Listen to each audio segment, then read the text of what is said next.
Now, I'm not saying fandoms have the ability to find consensus about literally anything, but I think most JoJo fans can agree that JoJo's Bizarre Adventure Stardust Crusaders is where the series finally found its identity. Even if it isn't many people's favorite part, it can easily be considered the most important part. Feel free to argue about that in the comments, it boosts my metrics. So needless to say, with regards to conceptualizing an adaptation for my But Really Fast series, I found myself under a bit of pressure to do Stardust Crusaders justice. After I put out the Phantom Blood video, I got the Battle Tendency video out only a month later. It took me half a year to finally release Stardust Crusaders. This is easily what I'd consider the first quote-unquote big but really fast episode, one that I didn't want to cut corners on. So, on the special occasion that it is, March 12th, my birthday, I would like to welcome you. I'm Viva Reverie. Why yes, I am a Spider-Bat, thank you for noticing, and yes, this is an updated design. I modeled it myself, you can thank my good friend PC Doodle for the design, and I would like to talk to you about my baby. JoJo's Bizarre Adventure Stardust Crusaders, but really fast. In case you missed the previous ones, this is the third behind the scenes video I've done. The first two behind the scenes videos for the first two JoJo parts can be found in the description. You don't need to watch them before you watch this one, but maybe check them out afterwards. Open them in an extra tab or something. As per usual, we'll be running through the video chronologically and talking about things as they pop up. Let's get started from the top. As per usual, we are stopping in the first few frames of the video, but first thing I want, well, okay, there are a few first possible things I could talk about. First of all is, how do you start a video? How do you start a video that in a way that'll hook the viewer and not get them to click away? Because like that's always the idea, is that if you start a video and the viewer is like sitting through like 7 title crawls, they're just gonna click away. So obviously there's some form of, what do you do to start a video? I like starting it with like a punch. The first JoJo video starts with Finders Keepers. It is a very self-explanatory line that explains itself as you're listening to it. Oh, we found the stone mask. The second one is is a physical action. It's smacking, cracking open the stone mask that was the source of the conflict in the first part. The third part starts with, look, Dio is back. Obviously the original show does this too.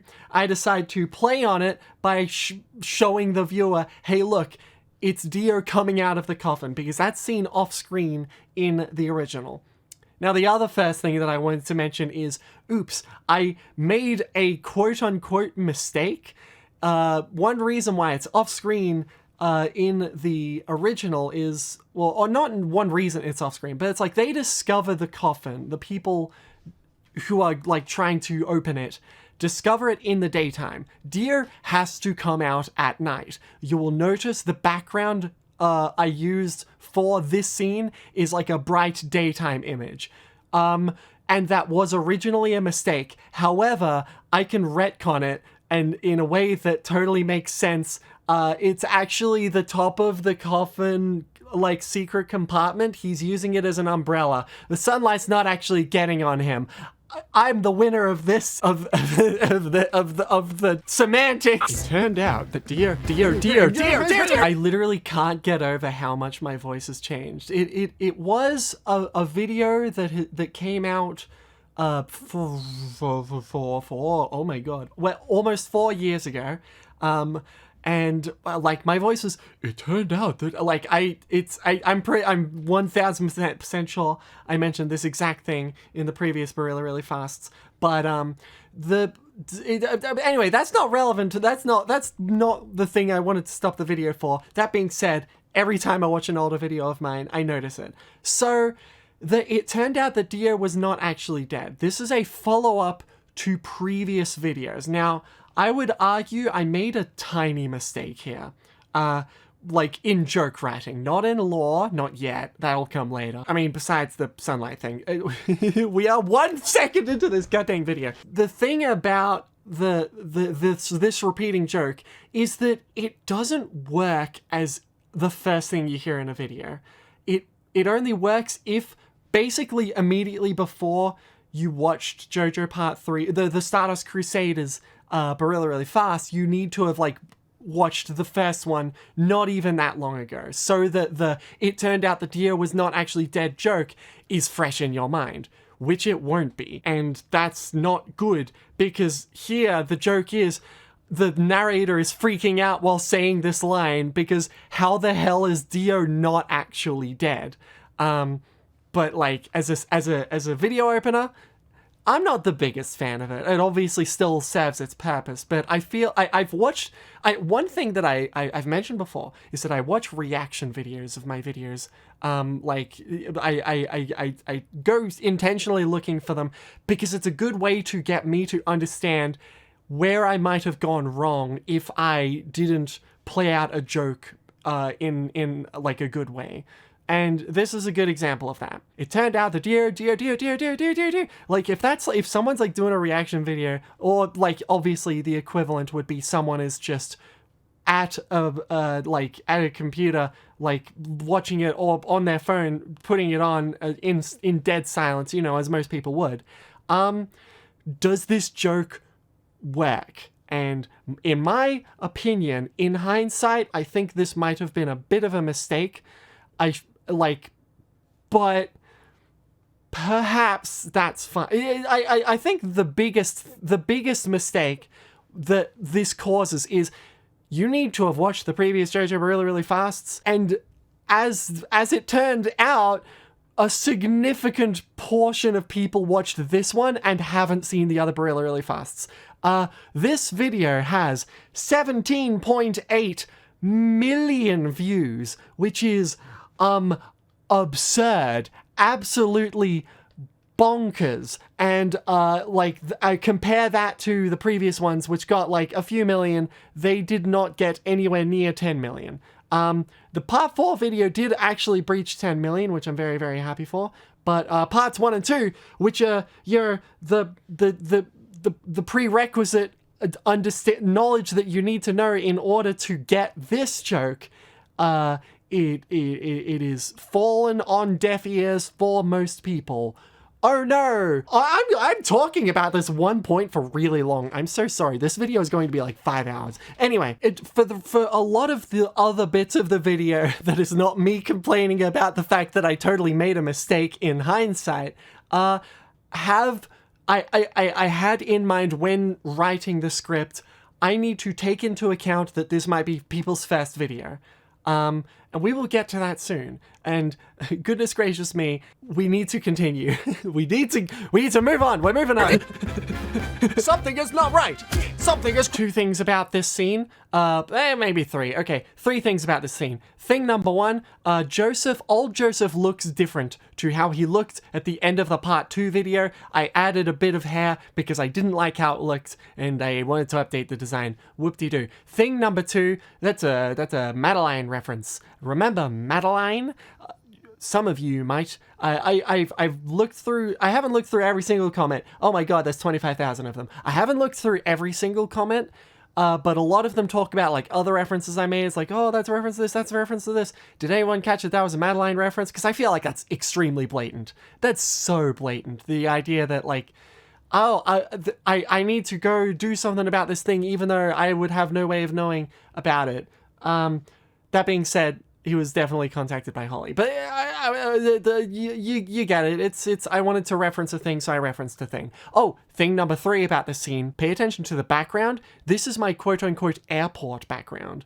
I like doing that where I'm like, I try to have like, oh, this background is relevant for a reason. It is this background is for this thing. And so I reuse that background for similar things that use the thing, and I'll just give it away now. The airport at the end with Polnareff, Joseph, and Jotaro, it's the exact same background, but it's recolored. It's the airport. It's the airport. Move on. Ooh, this is where the plane joke really starts to like kick itself in. So obviously it's in the part 2 video, and the running gag being that, oh, okay, so planes are like just gonna keep on crashing. I really like the idea of a plane, like, just always like, if there is a plane in the JoJo's Bizarre Adventure universe, it's going to be the same plane every single time a plane is relevant. And I'm sure that is obviously what it was obvious that's what I was doing, because in the JoJo Part 5 video even, we still have the exact same plane, even though this is like a desert and a janky old propeller plane or whatever, and like no planes, well, barely any planes actually use this design in like the future parts. I just find repeating it so funny, and unfortunately that means I'm basically giving away a joke, like, because there's more planes in future parts of JoJo's. But don't worry, I like doing a twist on the plane joke every single time it shows up. That happens in this video, and that's going to happen for the future videos too. So you still won't be able to catch him, or you won't be able to predict him beforehand, because I'm gonna get you. Get out! No. So what's Jotaro's first thing he says? No. You know, that very, very like succinctly, like, oh, this is going to be Jotaro's character. You want the first thing, an important character to say, be something that encapsulates them pretty well. And there's the Jotaro one. There's the Jotaro one. Get out! If I get out, I will kill you with this funky purple dude who keeps conveniently giving me everything I want, so... Aren't I so funny? You don't know why I'm laughing yet, because there is not a chance in hell any of you got this. But a really, really old video of mine back when I was making My Little Pony fan animations. Which, by the way, if you didn't know that, well, you didn't scroll down on my YouTube feed. But I used to make a lot of My Little Pony, like, or not even My Little Pony animations, just like pony animations with like my own little style. Super Robo Cola that's not a brand that exists. It is a reference to a time when like a horse uses it as a brand deal thing, and I thought it would be funny if I reused it. I like updated the design of the can a bit, because now I have better artistic sense. But there it is. Ooh, reference to old video that not many of the people who are watching the JoJo videos would watch, because those audiences sure don't cross over very much. You know what else two audiences very much do not cross over much? Furry VTuber avatars and JoJo's Bizarre Adventure. But I guess that's just something I'm just gonna have to deal with. The RC car gun. Okay, not doing that one again. That was a little stupid. Get out! Okay. So, explaining Avdol's Scottish voice. So, let's talk about Avdol's Scottish voice. He had a completely different voice when I was writing down the script, and when I first voiced him, he had a completely different voice. His voice was... Basically, the joke was you could barely understand a word he was saying. Like, and every other character would just understand what he's saying, even though he's like mumbling every word. So I realized a big issue with that is so many things are just going to be unintelligible and not make any sense unless the script is written around that. And I didn't quite write the script around that. I wrote the script around, you would be able to like know what words he's saying. And it was the big issue of I wanted like, and okay, we're bringing back something from the JoJo Part 2 video. JoJo Part 2, I was never happy with the voice I gave Caesar, because it was just sort of like, just a deep voice with like a mild Baron Zeppeli inflection on it, and it didn't sit right with me that it was just not an interesting voice. And I was like, I have so many goddamn characters in JoJo Part 3 I need to voice. Many of them main characters, and I do not have a good idea for a voice for them. What if I just go completely nuts? What if I just go off what if I give Avdol should I swear? Ooh, I'm like all paranoid about YouTube's like don't swear thing now, and so, freaking. I'll say freaking gosh dang.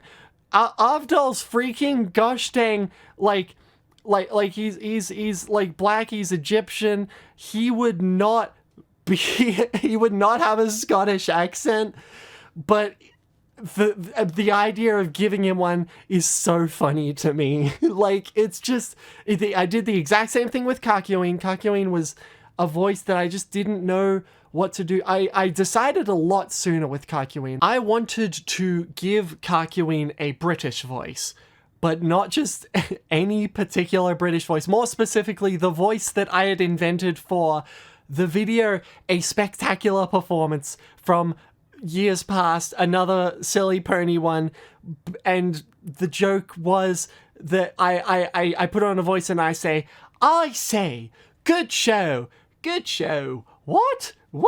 I say, good show, what? I say, what? Good show, what?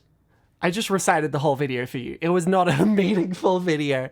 I wonder if I got it right. And anyway, the point is that Kakyoin, I probably shouldn't be talking about him this soon, but whatever. I'm already on the tangent, and also because it's relevant to the Yavdol thing.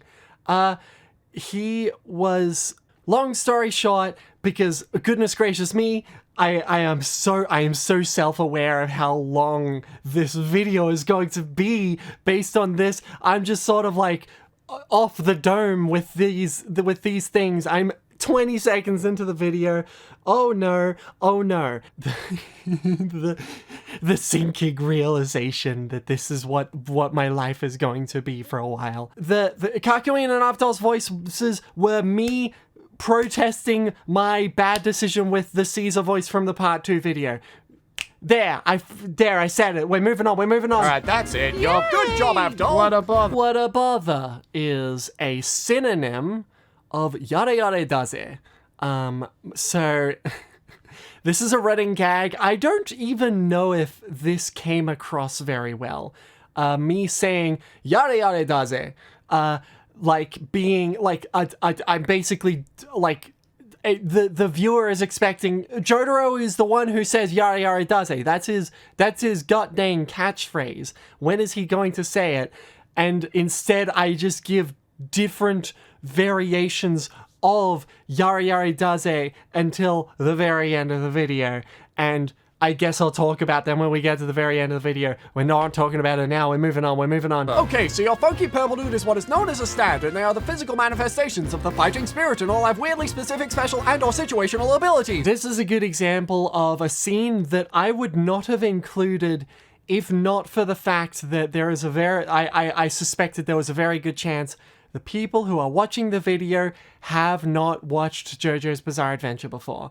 If this is their explanation, their introduction to the series, they need to know what a stand is, or they are going to be completely lost for the rest of the video, for the rest of the series. They need to know. So the only way I could do it was we have Joseph tell the audience, basically. The exact same way they did in the original, but obviously I do a bit of a comedic flair on it. It's a necessary evil. It's like, if I don't do it, then this video is going to be completely incomprehensible for most people, but doing it means that I have to sacrifice like a segment of video where there's no jokes. However, I'm a smart cookie. I did use it as a precursor to a running sentence that led to jokes, and that is this segment. So, only stand users can see other stands, except for when they don't. Only stands can harm other stands, except for when they don't. And all damage done to a stand will reflect the user, except for when they don't. You need to pay attention and remember these new rules, because nothing will make sense from now on otherwise. Except for when they don't.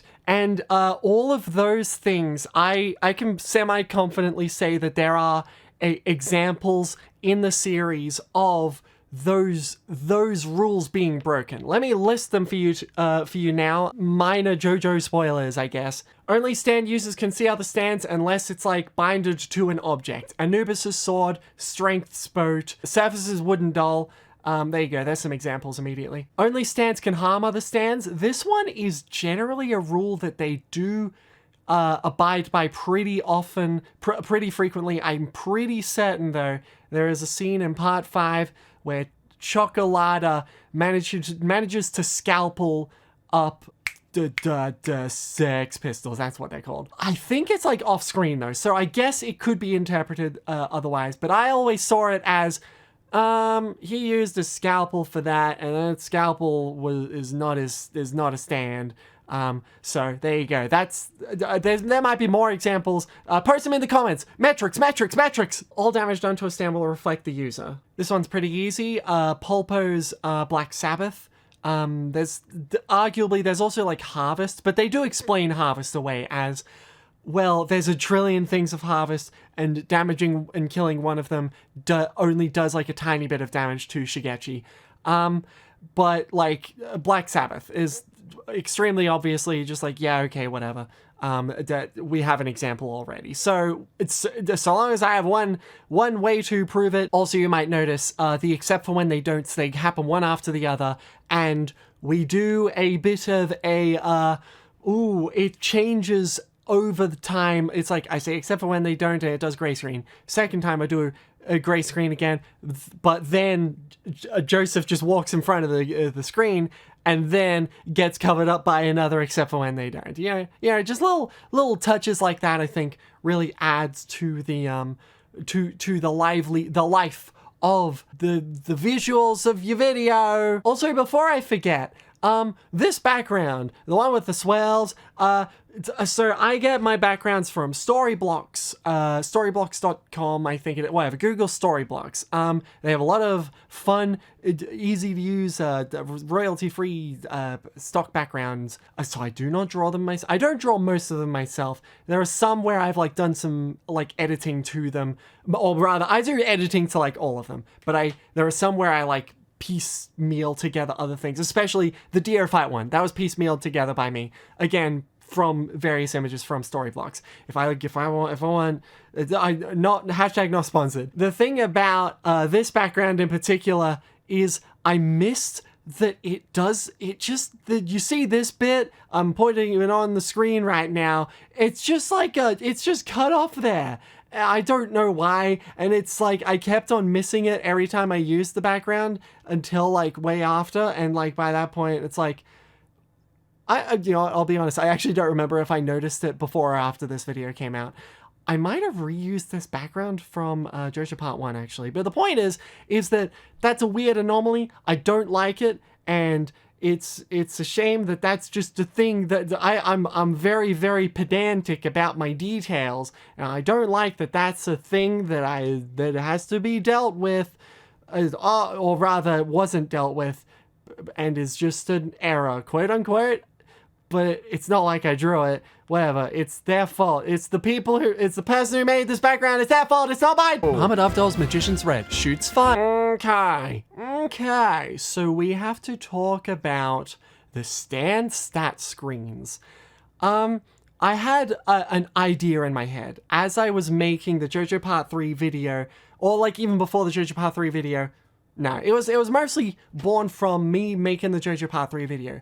I really liked the idea of, what if you've watched this video enough times, you can just memorize every character's name and everyone stands by the stand stat screen being read out to you as everyone shows up. So therefore, it's like, what's this character's stand name? Oh, you can remember it because you remember the lyrics, or rather, you remember the video like you remember it as if it were lyrics to a song, which sounds like a bit of a weird thing. I feel like I've mentioned this before. If it wasn't on like stream, it might have been in a previous behind the scenes. But like I picture it as like a kind of resource, and because of that, from this video onwards, I don't fudge with people's names. I don't do jokey joke that, like, instead of oh, this person is column fellow number 1, number 2, number 3, which I do like that joke a lot.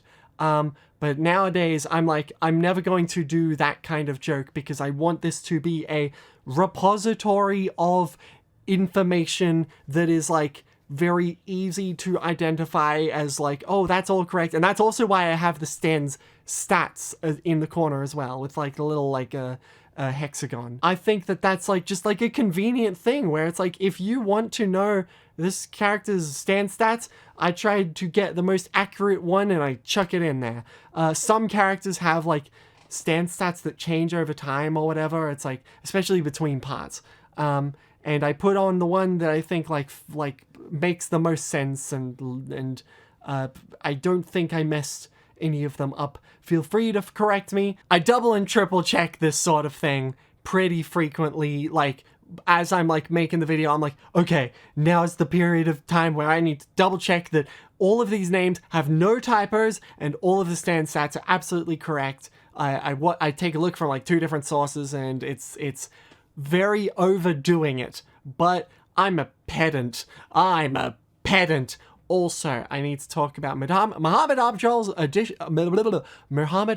Magician's Red shoots fire. If you pause 1 frame before that leaves the screen, it gives you an extended version. I will read it out for you. Shoots fire, but it's like invisible fire because it's stand fire, so only stand users can see the fire, and also there's like 70 different named attacks he uses with varying degrees of frequency, including like, there's a compass thing he uses once, and he doesn't really do anything and immediately dies after using, oh, oops, wait, you're not supposed to know that yet.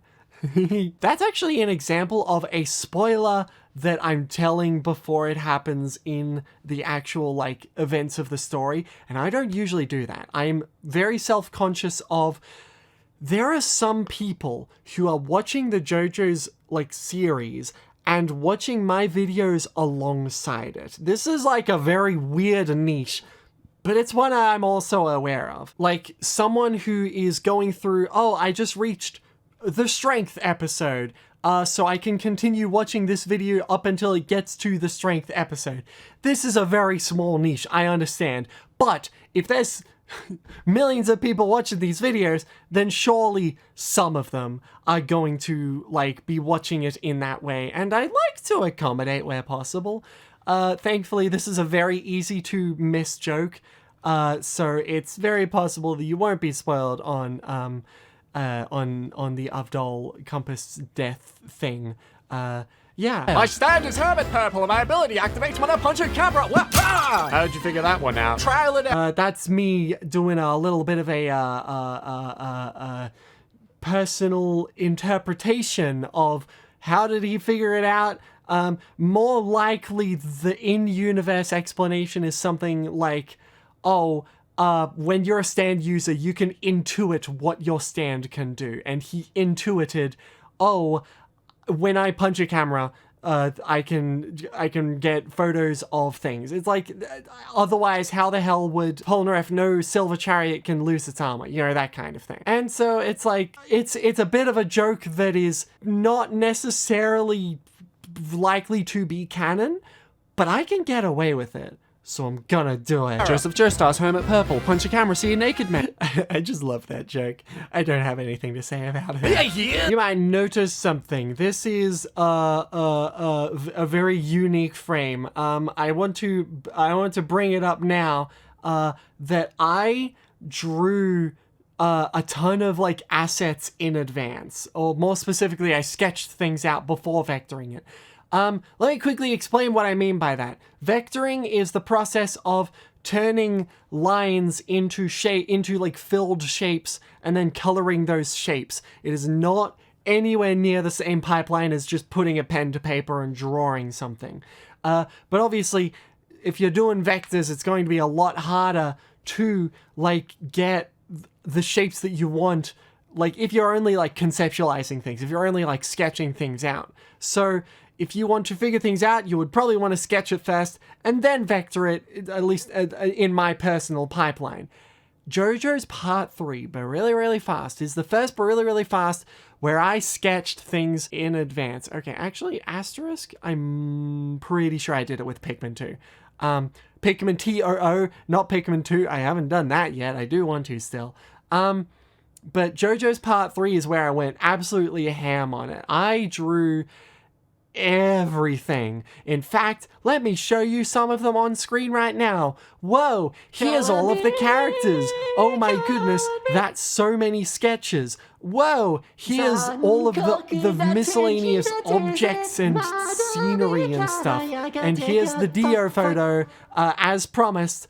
I drew it all in advance and then I vectored it afterwards, which means doing this. Ooh, I'm doing a speed vector. It's like a speed paint, but worse. Ba-da-ba-ba-ba-da-ba-ba, skibbity-ba-ba-ba-doo-ba-doo. I hope you enjoyed that. So, anyway, you can see that it is a very different, like pipeline to doing drawing and stuff. That's because I work in a vector program, which basically means I can zoom in on a thing infinitely and it'll never lose detail. And I'm a big stickler for that. I like when things look pristine and clean, and that's why the video is rendered in 4K. I forgot to mention that. This is the first video I uploaded in 4K, I believe. Yes, it is. Another video I had developed with 4K in mind was Brony Polka Animated, another one of my filthy pony videos, which was uploaded very soon after Stardust Crusaders, really fast, actually. And like I had sort of like figured out like how to export things in a way that makes 4K possible for me, and I love the look of it. And it also, importantly, it future-proofs it, because obviously screens are going to get better, more people are going to have access to 4K screens, and eventually, like, it's the way back when I'm a YouTube veteran. I remember the days where every video was 240p and you just had to live with it, and that was the standard and everyone did it. And then videos came out in 480p and everyone's minds were blown by that. And so I'm self-aware of the fact that there's no reason why that's not going to keep happening. Future-proofing is a good idea if it's possible and easy. And with my pipeline, it just so happens to be easy. Yay! It's Dio! He was about to take over the world, but then my grandfather Jonathan Joestar killed him, except he actually didn't, because Dio stole Jonathan's body, and I can tell because he's got the star birthmark everybody in the Joestar lineage definitely always had, including me, you, my daughter Holly, and you, my grandson Jotaro. Wow, I somehow never noticed. It's another exposition line that then turns into a jokey line at the end. And I'll be honest, I never thought about it that way. Like until like doing this behind the scenes, I'm smart without even realizing it.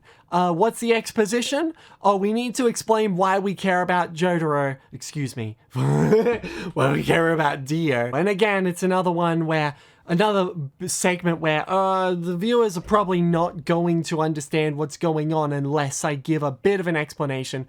But then, after the lore, it leads into a running sentence that becomes a joke, and that is, wow, I somehow never noticed I had a star birthmark. Obviously, the joke being that why would, like, none of the previous JoJo parts show this off? If Jonathan had one and Joseph had one, why are they never shown? Asterisk, they are shown in the anime, which is like, so it's like a joke that only makes sense if you understand that the manga didn't do that, even though the anime did. So maybe it'll fall a bit on deaf ears, but still good. And also, I feel like I also remember it being like an event where they like look dramatically at their shoulders like, oh my god, I had a star birthmark there. So it can also be interpreted in that way, where it's like, oh, whoa, how did I never notice this thing that I guess runs in the family? How did we never notice this? But Joseph managed to. That's a limp connection. The joke was more made on the basis that these star birthmarks literally didn't exist until JoJo Part 3, at least in the manga. It is your destiny to defeat Dio! And mine! It is both our destinies, not yours, to defeat Dio! I like this joke a lot. Because it's just like once you notice it, it's like, okay, wait, no, that is weird that they're like basically saying, oh, this JoJo and this JoJo it's important that they specifically are the ones who need to defeat Dio, and not this person who, I don't know, is coincidentally a woman. Okay, so we are going to have to talk about it sooner rather than later. And I want to make sure this is absolutely clear. unintentional sexism of JoJo Part 3. I am personally a believer in the fact that Araki is a good person. He's altruistic. He likes women a lot. He did not quite do a perfect job in portraying women in a perfect way. He's gotten a bit better. JoJo Part 6 is the perfect example. It has got a mostly female main cast, but this is one big reason why I put zero blame on Araki.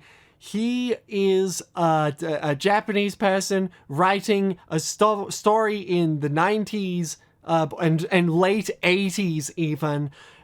Like, sexism was not a topic that was being talked about, like, at all. Not in the limelight, not like and especially in Japan. It is an unfortunate truth, but Japan has got a lot of, like, social issues that they are not up to date on. And that's just something you just have to accept when you're watching Japanese media. Otherwise, you're gonna go insane. We'll bring up the rest of this later. Let's move on. When he will be beaten Oh and... my god, I don't care. I, Kakyoin, have been sent here by Dio to defeat... Oh great, is this what we're doing then? We love some obvious jokes. The obvious joke being, I don't think this is something that I care about, immediately is given a reason to care about it, and that is, if he is not, like, dealing with the Dio minions, then he's just gonna get bugged for the rest of his goddamn life. Okay, we should probably do something about this. Punch the Kakyoin. It would also be a silly mistake of me to forget to mention that this is a running gag that'll happen throughout the video. Kakyoin getting punched. He gets punched. And he gets punched. It's supposed to mirror him getting punched by Dio at the very end. It's a very silly joke. Noriaki Kakyoin's Hierophant Green. I guess he possesses a body that one time, but he mostly just shoots rocks. Okay, so I guess since we're all doing tarot cards for stand names, I will assert myself as one who passes judgment on others. Thus, I shall name my stand... last one! Star Platinum it is then. Okay, a few things happen in this scene. So Jotaro basically talks to himself so that I can set up the...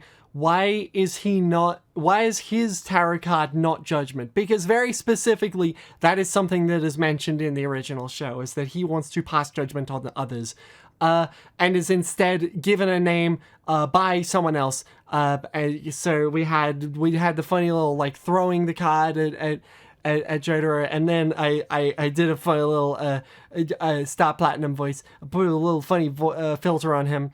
And, I should also talk about, like, the stand fire. The stand fires are something they're, like, in JoJo Part 3, but they're significantly more prevalent in JoJo Part 4 onwards. But I like them so much as, like, a stylistic choice, I decided, I'm just gonna do it in JoJo Part 3 as well. And I invented most of the colors myself. A lot of the stand fires are, like... it's not that there's no stand fire in JoJo Part 3. There's, like, bits of aura, and I'm pretty sure I based most of the colors off any visible bits of aura, like, colors that are shown off. I very intentionally chose Jotaro's to be pink, because it is pink in the opening. Also, let's very quickly talk about palettes. Jotaro has his manga palette, or his colored manga palette. It is also used in the opening of the series. He's got the pink shirt and the dark blue, like, coat and hair. And that is not what he looks like in the anime. And I chose not to make him look like how he looks in the anime because I hate the palette he was given in the anime. It's as simple as that. Another thing about this scene is Star Prachina. That's how you would say it in Japanese. And there was, like, a bit of a mini trend I liked doing in the early but really fast. I haven't really kept up on it, where someone says something in Japanese. In the Death Note video, it was Ringo. In the JoJo Part 1 video, it was, I think, Muda. I guess that counts. Part 2 video, I don't have any example off the top of my head, but I might have missed out on that. But the point is that I tried to make it a semi, like, fun, it's a recurring thing, sort of thing. but I didn't keep it up for that much longer. But I might have done one in the part 4 video, but it's not a requirement for me anymore. If only because it's just a cute thing, but it's not like it's a good joke or anything, and obviously the Really Really Fast series is predicated on its jokes being good, so that should be the focus. Oh, and also I almost forgot, the star card is the Lucky Land's symbol. It's the logo of Araki's company. And because it used to be like a complicated thingy, and I thought, oh, let's simplify it and also make it a reference. Wahoo! Jotaro Kujo, Star Platinum, Punchy Boy. Oh, goodness gracious me, the Punchy Boy joke. And I would say that this is like a jail I've locked myself in and eaten the key. But I think it's like a fun exercise to see, like, okay, so if Jotaro is the Punchy Boy, and also I should bring up a semi-joke running gag that is not present in the videos themselves. It's present in the descriptions of the videos. It's always like a story about a Punchy Boy. And then the second video comes out and it's a story about the grandson of a Punchy Boy. And then this video comes out and I'm this is off the top of my head, but it's like a story about the Punchy Boy who had a son with the Punchy Boy, arch nemesis, and they had a Punchy Boy, which is like Star Platinum, and that's Punchy Boy has a grandfather who's also the point is it's like an amalgamation of the term Punchy Boy being used in the most incoherent way possible. I like doing that, and this stand stat screen is the first acknowledgement of the Punchy Boy joke. And then obviously another one frame blink and you miss it joke is at the end of the Punchy Boy thing. It says, and then some under it. Because obviously, if you watch JoJo Part 3, he does a bit more than punch. Look, I know we got off on the wrong foot, but I was being possessed by this Dio forehead squid. Would you mind if I became a main character? What? The Dio forehead squid joke was a good opportunity for me to basically just be like, okay, so if I can't rename like all these characters, but I can rename things that don't matter and are also funny words to say, funny words including forehead and squid in the same sentence. So, I hope you enjoyed that joke. Oh no, Holly's developing a stand, but it's killing her. Wild coughing, the head rush dainty swoon. So this one's a bit interesting. The bed, like, swooshing into frame for Holly to lay down in it. That is a My Little Pony Friendship is Magic reference. Rarity does that a few times with like a little fancy couch thing. And I just find it a funny visual. Holly Kujo's Who Cares? Can't possibly explain this without sounding sexist. Okay, it's time to talk about Holly's stand. I'm so sorry, but we need to do this. Holly Kujo's stand doesn't have a name, which means, oh good, I get to actually do a funny joke name where I didn't have the opportunity to before. But I also I also do a little jab at the story, and it's a bit of a mean jab because, like, it is definitely a case of it was a different time in a different location where, like, this is just the sort of standard and we can't blame any one person for making this mistake when literally everyone did. However, we now presently live in a time where it feels very, very wrong to not bring up how kind of weird it is that this character, who just so happens to be the only female character we've seen so far, and will see for a very, very long time, to just be a normal-ass woman, and they just can't handle a stand, and they're just not able to handle a stand. Thankfully, as the JoJo series developed and Araki realized, actually that's probably not the best idea. Future parts have just like, if any woman has a stand, they have a stand like anyone else. Good, you did it, good job. This, though, which was a story that was written in the 90s that started in the late 80s, did not quite have that, like, as a thing that that should have been, like, thought about a bit more. It was very much a case of Holly Kujo is a damsel in distress, and Araki wanted that to be the motivator to how do we get Jotaro on an adventure around the world, is by he wants to save his mother. And that's a very, very fair enough, like, motivation to push someone forward. But, oops. Oops. Oops. Not that this will make any sense in the greater canon, but we need to save her by getting rid of her stand, and we do that by killing Dio. So I state, not that this makes sense in the greater canon. I'd argue that that's kind of a flimsy statement. Not necessarily that it's not explained, but more that it's like the explanation that's given isn't a very solid one. Notably,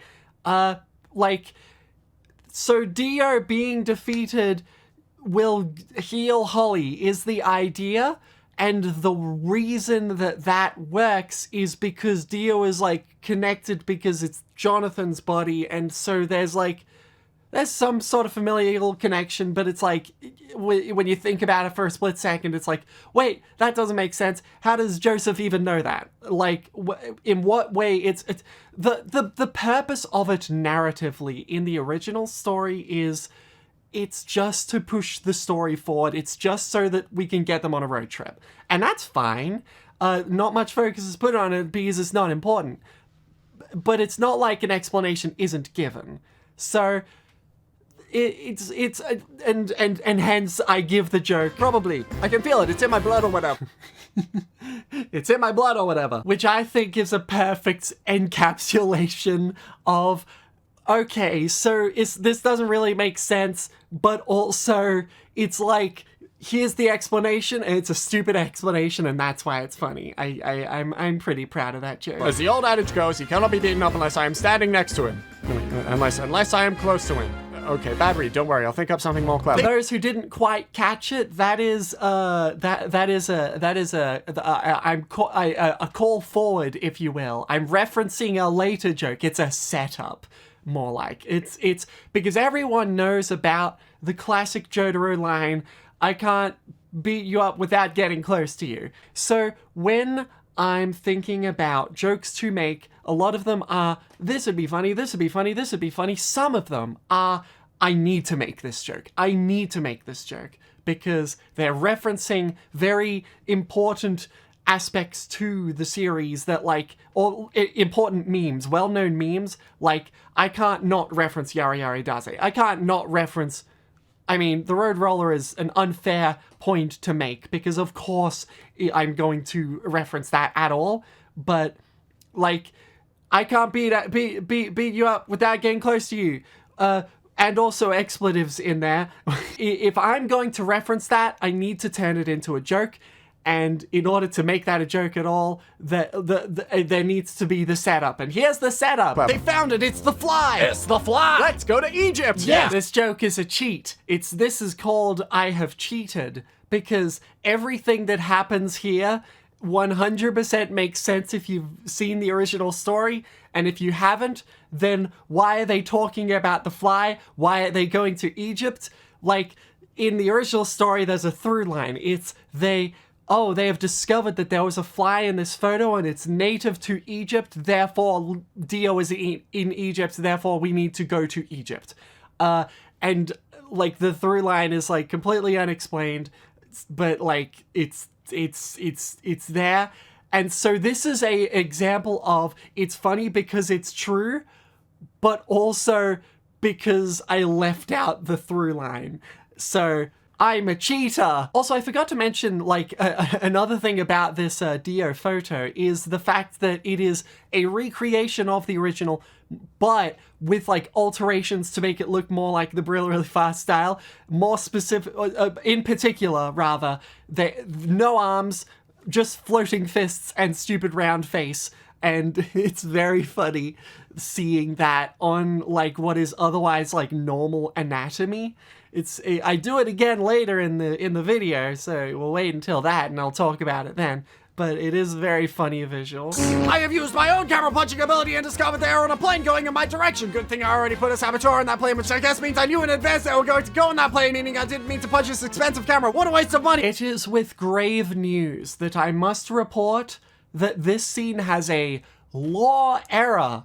I didn't make too many of these throughout my but really fast history, but this is a good example of just a straight up mistake I made, and I regret making it. Even though, no, not even though. The problem with this lore mistake in particular is this joke is hinged off this fact being true, and it is an untrue fact. It is a lore mistake. What is the mistake? Dio doesn't destroy the camera. He uses his lasers and a photo comes out. The camera is not destroyed. He wastes no money. This joke does not work. Oops. Damn. Such a shame. It is enough of a mistake that it makes me think, if I was to do a re-release, I would literally fix this. It is that much of a mistake to me. It is a minor in the grand scheme of things, but it bugs me personally. Yeah, will now proceed to never use this ability again and have sex with at least 4 people. And of course is the line of Dio saying that he will have sex with at least 4 people. I chose to, every time we flash to Dio in his little cove, to do some like flash forwards to of like, we know based on hindsight, based on way later in the series, that Dio did a lot of stuff while we weren't looking. One is he had some children. That is what this line is referencing. 2 is that he, and spoilers for future parts of JoJo, by the way. 2 is he shuffles some arrows around and gives them to various different people. We will talk about that later, of course. And 3 is he has a tank top and he goes on dates with a certain Poochie from JoJo Part 6. So, like, that had to have happened at some point, and so I just say, oh, he was doing this, and then he immediately goes to do this other thing that is important for JoJo Part 4 or 5 or 6, and so on. Anyway, that's the purpose of that. It's a lot of me thinking about the future. Oh, it's the fly! It's the fly! I hope it doesn't say massacre on the wall. Oh! Great Fly's Tower of Great. Not actually a fly. This fly joke is kind of stupid, isn't it? Like, part of me is like, I think it, like, repetition of a weird phrase is funny if that weird phrase applies throughout each of the times I use the weird phrase. But obviously you don't want to be overdoing it either. But it's just like the I can't breathe joke. What was the joke? Your breathing is wrong. That's the one. The your breathing is wrong joke where I accidentally turned it into something that into a joke that I could repeat. And that does happen with this joke as well, where, like, first of all, in the Part 3 video, I reference it a few times, but then I bring it back for the, that's right, it is in both Part 4 and Part 5's videos. So that was just an accident. Turns out flies show up a few times in the JoJo series. This was a huge waste of time and we almost killed like 70 people. This is all your fault. I'm never going on a plane again. Hey, break it up, you two. Check this out. So you might notice that I just skipped a whole ass fight where Polnareff has an important one-on-one with Avdol, and this is so back even in JoJo Part 3, and it does hurt me to say this a bit, but I do cut some corners on the script writing where I'm like, I need to move the story along as fast as possible, even though this scene is important and it has important character moments or whatever. We need to move along as quickly as possible, which, to be fair, is fine for what I'm doing, which is a fast recap of stories. And it's not like anything that happens in this fight has like ramifications for like later on in the story. However, it was definitely a case where I still felt like I was intentionally restricting myself when writing the script. That is something I stopped doing for the JoJo Part 4 and JoJo Part 5 video, where I wrote whatever jokes I wanted to make, even though it would take longer for me to finish the video. Which, in hindsight, maybe wasn't necessarily a good idea, because it's taken me way too long for me to finish these videos now.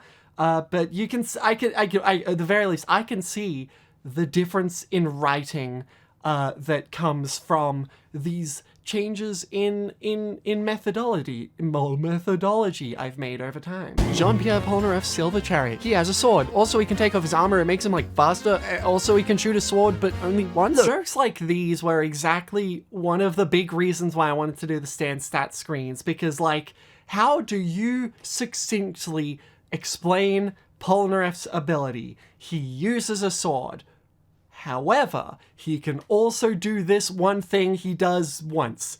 And also this other time where he does this one ability once. And it's like, when you're watching the series for the first time, it's like, oh, all of those things make sense. It's like, oh yeah, and of course that would make sense for him to do. He's got armor on, and so he can take the armor off. Oh, well, yeah, I mean, it's not unreasonable for him to like unhinge his sword and shoot it around, especially because it's like used a couple of times throughout the series as like a one-time projectile, and it's like, it's got utility and blah, blah, blah, blah, blah.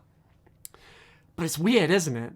That like, when you put it all together, how little sense it makes that this is his ability set, especially later on when like in the JoJo series, abilities are more like, they're contained in a very particular bubble. Some exceptions, of course.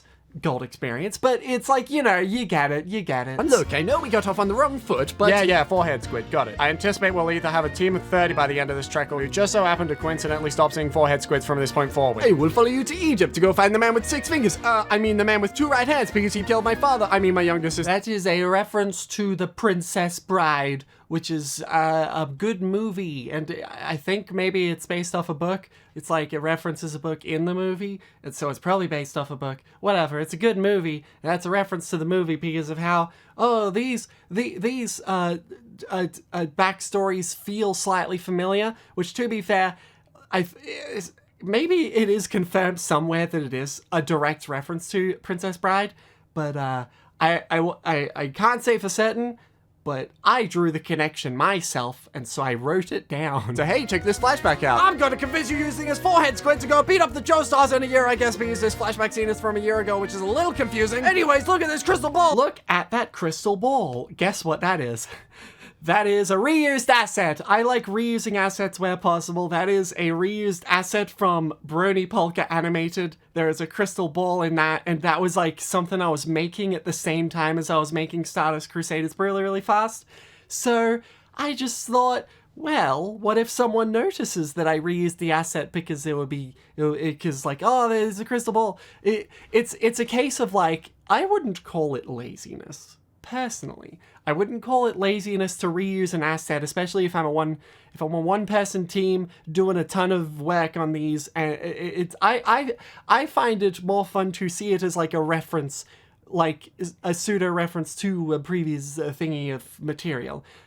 So hey, that's a fun little reference, isn't it? Also, we need to talk about the arrows in a second. It shows a vision. There it is. Oh, do you see it? Did you notice that? Arrow has the beetle on it because the idea is Enya is shuffling the arrows around. It's like, oh, you get this arrow, you get this arrow. Oh, someone has to get this arrow.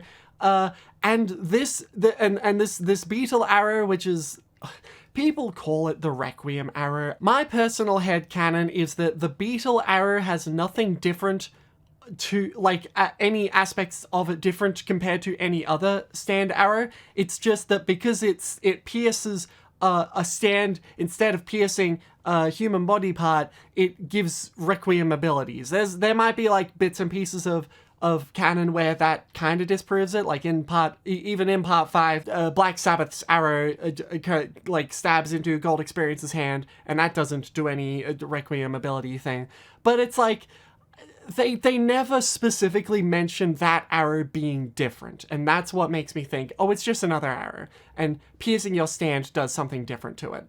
That being said, it is clearly a different design, and this is once again me thinking towards the future, where in JoJo's Part 1 and 2, I had a couple of ideas of references, of jokes referencing the future. JoJo Part 3 is where I really set all of like so many seeds for things of the future. That's one big thought I had is I want the references. I want the references. The two right-hand men. Ha! Look how charismatic I am. I will now proceed to never use this ability again. Oh, look, it's 10 o'clock. Fetch my tank top. I have a date. There it is. That's the tank top joke. I mentioned it earlier. How it's like, okay, Dio has got to be going and meeting Poochie at some point. Oh, maybe he has like a daily thing where he just goes and meets Poochie every 10 o'clock. Obviously, there is nothing in canon disproving that, so, hey, you can't say that it's not possible. Lane didn't work, so now they're taking a boat. Oh no, the boat didn't work. Jotaro's in the water. Imposter Captain Tennille's Dark Blue Moon. He's in the water. Well, it's so stupid. Just jokes where a weird phrase that it's not like it doesn't make sense, but using that phrase, Jotaro's in the water, as like a bad situation. It's so easy to do these. Oh, it feels like a cheap shot. I shouldn't do those jokes anymore. Well, I can't believe you pointed at him so hard he exploded. Natural talent. Forever's strength. Yes, the orangutan is the user. Yes, the orangutan has a name. Yes, the boat is the stand. Oh my god, the boat is the stand. No thanks. How annoying. So this scene led to an unintentional joke. It was not my intention for it to appear like they never boarded strength. In my mind, the period during the stand stat screen is them getting on strength and then leaving strength at the end.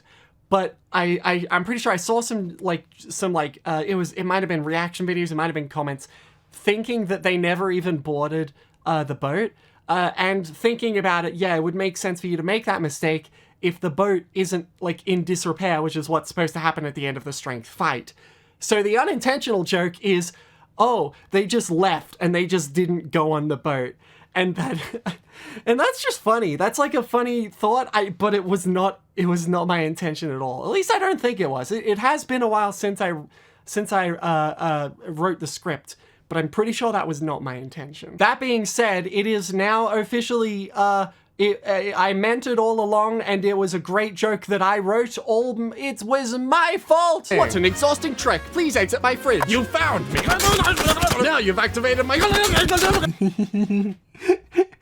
I love that joke. But one reason I wanted to pause here is because, and this one's a little silly. I think I saw some comments pointing it out. Yes, it was intentional. There are tortoises in the background of this shot. Turtles! And it's a Polnareff scene, and that's why there's tortoises. Turtles! Devo's Ebony Devil. No, I mean, he gets stabbed, right? And he gets angry, and the anger makes him possessive. I think now is a perfect time for me to talk about drawing stands.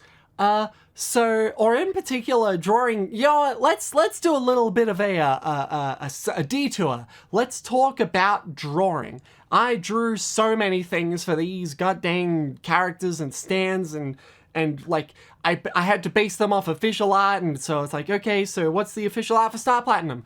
Okay, I will draw Star Platinum based off that. What's the official art for Ebony Devil? Oh, you mean that stand that shows up for literally 2 panels? Like, actually 2 panels in the original manga. Like, this stand never shows up. And when it does, it's like part of it. And so I'm like, what is going on with this body? Does it just have no, like, are there no legs? Are they like ghost legs and they were just not shown to us? It's like when I try to do an interpretation of a character in the really, really fast style, I have to do it from a particular angle. I have to do it like in a particular style. I have to figure out, does this thing even have legs? And this one was infuriating to figure out because I dove high and low. Like, does this character have any extra official art? Besides its appearances in the anime and manga, it doesn't show up in any video games, it show up, like, it just doesn't. I think there was like a 3D, like, little figurine that featured it, but like the only photos I could find of it didn't show its back or whatever. It was infuriating. But eventually I did sort of like, I based on the information I was given, this is the Ebony Devil that I have provided. I do not think it has legs. So, here you go. Ebony Devil lovers, I hope you enjoyed your goddamn stupid puppet Ebony Devil, Mirror, mirror on the wall. Wait, you mean you don't need to punch a camera to use your ability? Kakuin's gonna kill you. So first of all, the obvious, that was a Snow White reference. Mirror, mirror on the wall, who's the fairest of them all? Blah, blah, blah, blah, blah.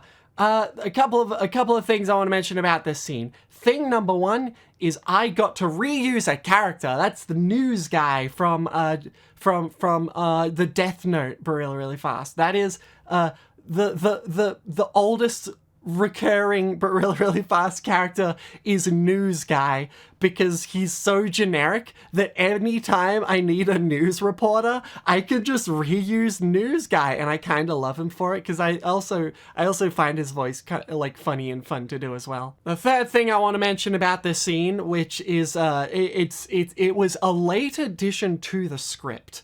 Early versions of the script just had Joseph being like, oh, he's cut off before he's about to say anything. But then when I was done with the script and I was done recording the video and I went through and I'm like, okay, what jokes have I referenced? I've referenced this, it's all good. Oh my God, I don't have a Joseph, oh my God, reference. I don't have any Joseph, oh my God. Yeah, that's his like thing. That's his, oh my God. Everyone remembers the, oh my God. And so I thought, let's do a tiny little bit of re-recording and an extra joke. Let's make Joseph do the, oh my God. And that's the, oh, that's cut off. I believe I might be able to find the original recording. I will play it for you now if I can find it. Ability? Kakuin's gonna kill you. That's how it originally sounded. If I found it. If I didn't find it, then I'm so sorry. It definitely used to exist. Hi, Kakuin, I'm gonna kill you. You're not Kakuin. I can't believe you saw through my ruse. Goodness, I said. Triple reference. Reference number one. That's a water tank. Oh, Kakuin getting punched into a water tank. So that's how he dies. Ha ha ha. Hope you finished watching JoJo Part 3. Reference number two is I didn't ever do a licky red or joke because I didn't know where to put it, and also it was overdone to hell and back when I was writing the script. It was not a funny joke to me, but of course I had to reference it somehow. Oh, there it is. It's Cherry. It's right there. There's the Cherry. That's the licky joke. And also, that's why the tongue was out on the fake Kakuin, so that as well. And of course, reference number three is Kakuin saying, goodness I say, or more specifically, I say. That is, of course, me doing the reference to my old video, because that's his Kakuin voice is the old video. Rubber Soul's Yellow Temperance. Look, I know ending last episode with the Kakuin to trade a cliffhanger was a bit of a fib, but it was cool for a second, right? Right? I've been attacked by the man with two right hands. I must go alone to fight for revenge. Or you could not. This is my battle to win! I'm gonna get you. The enemy! That is a running gag, and it is a reference as well. And I think it's a non-zero chance that there's probably a few people who have watched the video who identified it. I haven't checked the comments in a while, but it is a reference to Fire Emblem Heroes Brave Lyn. When you tap her, there's a 1 in 3 chance of her, like when you're about to move her around, she says, the enemy! The enemy! In such like it's so weird. Like, it stood out so much to me when I was playing the game.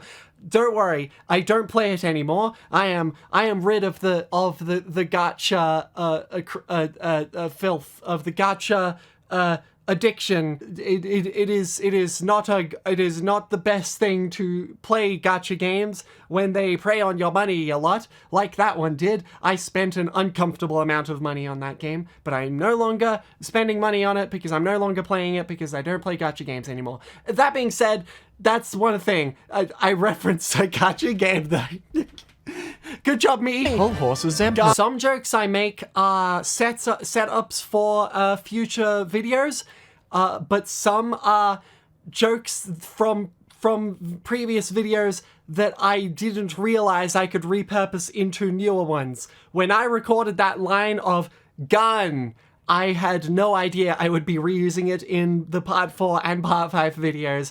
That was not my original intention, but I realized that I could because it's kind of funny when you hear the same audio clip over and over again, but so long as it's, well, that's not true. It's so long as there is good purpose for it and it's not like you're retreading old ground. Every time I reuse the gun joke, I always do a twist to it. And as I have mentioned in the previous behind the scenes videos, that is my mantra. It is never reuse jokes. If you're going to reuse a joke, then do a new twist on it. Scooby-Doo. Oh, jeez, whatever will I do? Oh. Abdul's dead? I will have my revenge. My foolproof strategy will involve revealing myself to you and yelling at people. Hey, y'all! J. Giles Hangsman, technically not a man in the mirror. So, unlike the previous joke, this joke was one that I had set up specifically so that I could pay it off in the Part 5 video, which came out, what, like 3 years later? In order to write a line that is like one that would potentially go under the radar like this one, I had to basically like, how do I get the term man in a mirror in an explanation, like description thing, without it looking like it's like totally ham-fisted in there. So I had to, I crafted the sentence, technically not a man in the mirror. And I think I was smart about it. Did you notice? Did you notice? Am I smart? I think I got it under at least enough people's noses. Get my good side. Oh no! Back to back, this was another reference to a future scene. In JoJo Part 4, someone somehow got a photo of Enyaba with a bow and arrow, and so it had to have been a photo that was taken at some point during Part 3. So I said they took a photo here, and so it's get my good side is the photo taken. Ha ha ha ha. The next thing you will say is Chumi mean. I've got beef. I've got beef. I've got beef. I've got beef. Okay, here's my beef. Chumi mean is something this particular stand says. This stand says frequently all over the episode, Chumi mean. That's like the stand's thing. She says Chumi mean and like taunts Joseph and says Chumi mean. So many people in the comments thought it was a Part 7 reference. It's not! It's in the original episode! Also, of course, I couldn't not do the next thing you're going to say is blank joke, because that's Joseph's thing, and not referencing it at least once would have been a crime, and that's also why I reference it in the Part 4 video as well. So, you know, cool. Name is Empress Amgu. Road trip. Duel 1971, vroom vroom. What? ZZ's Wheel of Fortune. Duel 1971, vroom vroom. Now, I don't want to explain every single bloody reference, but I feel a need in my gut that says, but I need to explain this one definitely, even though I haven't not explained all of them up until this point. Duel is a movie that was released in 1971. I believe it was one of Steven Spielberg's first movies or whatever. It is a movie about a car that is being stalked, like a person in a car who is being stalked by a truck with a faceless driver, and like that's the whole movie. It's actually a really fun movie. I haven't seen it in a while, but I definitely remember enjoying it. And it's a good time, and the Wheel of Fortune fight basically starts identically to the plot of the movie Duel 1971 Vroom Vroom. So, Duel 1971 Vroom Vroom.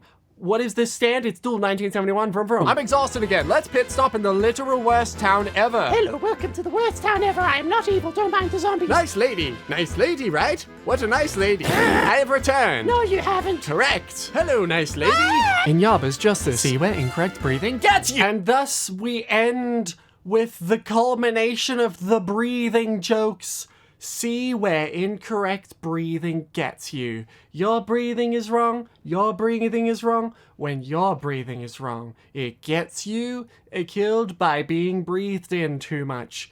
From Jotaro.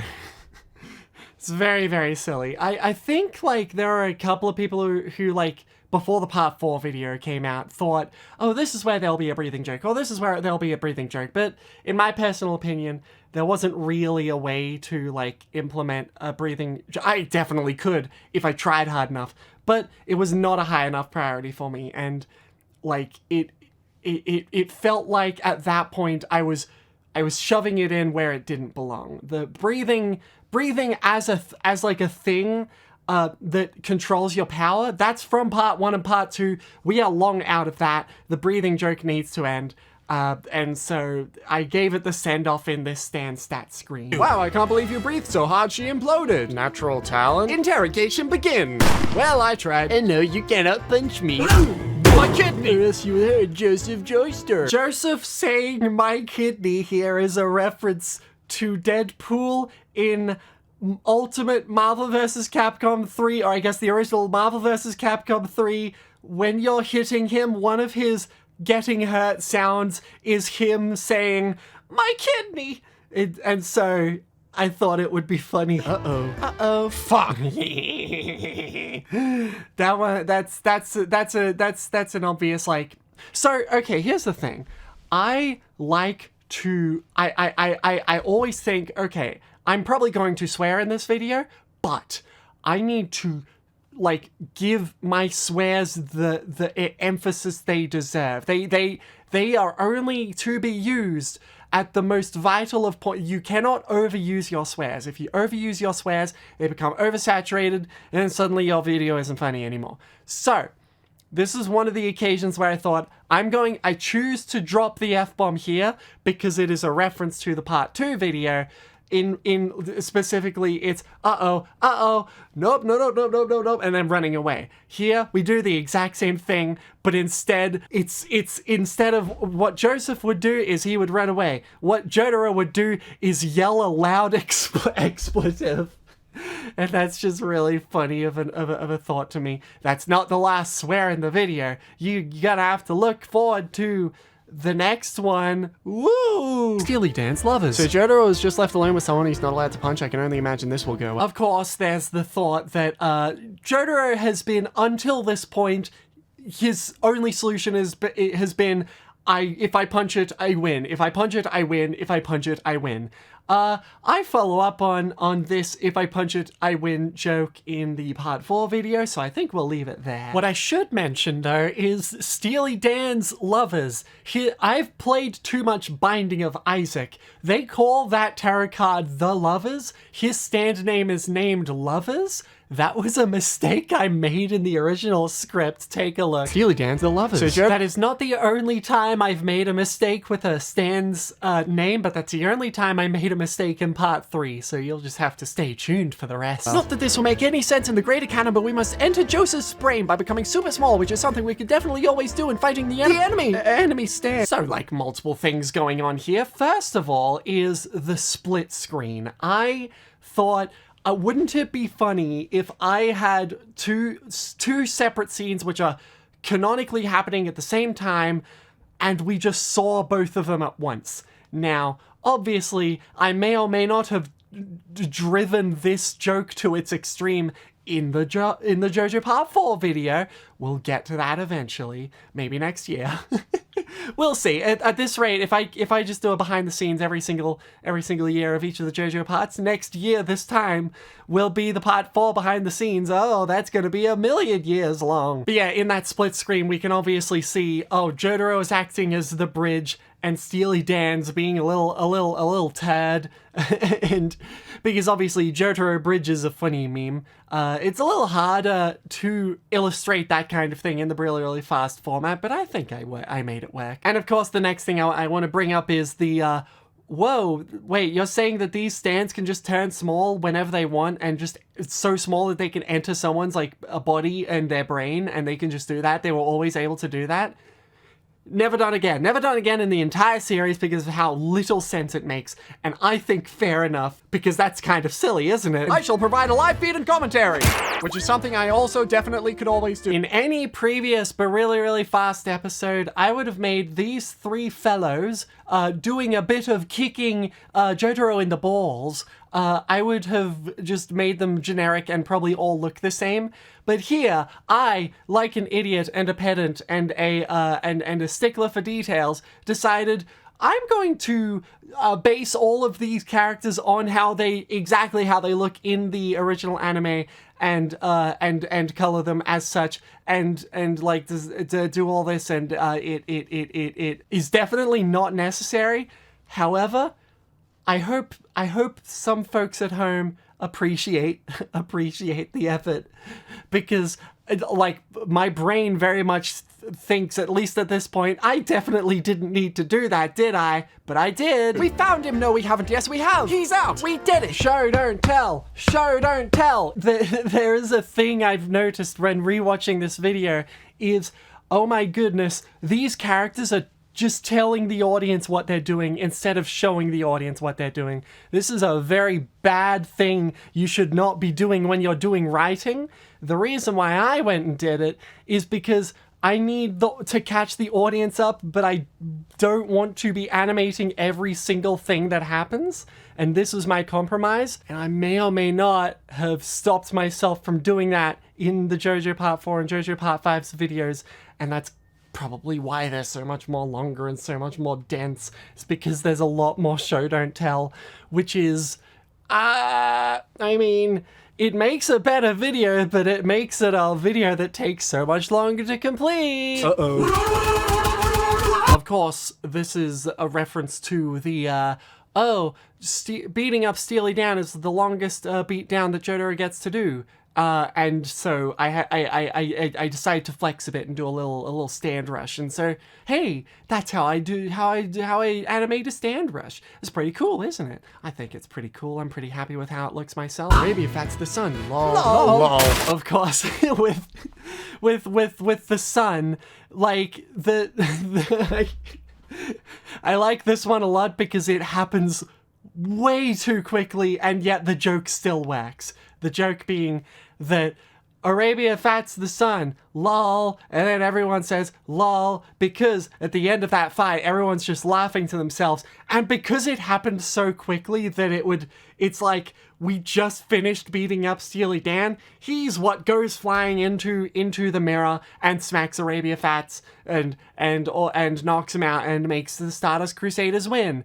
Yay, yay. Also, his name is Arabia Fats. That's weird, isn't it? Yeah, it is. Yeah, that's his name. There was just a period, and I guess this is like assumed knowledge, but I shouldn't assume that everyone knows this.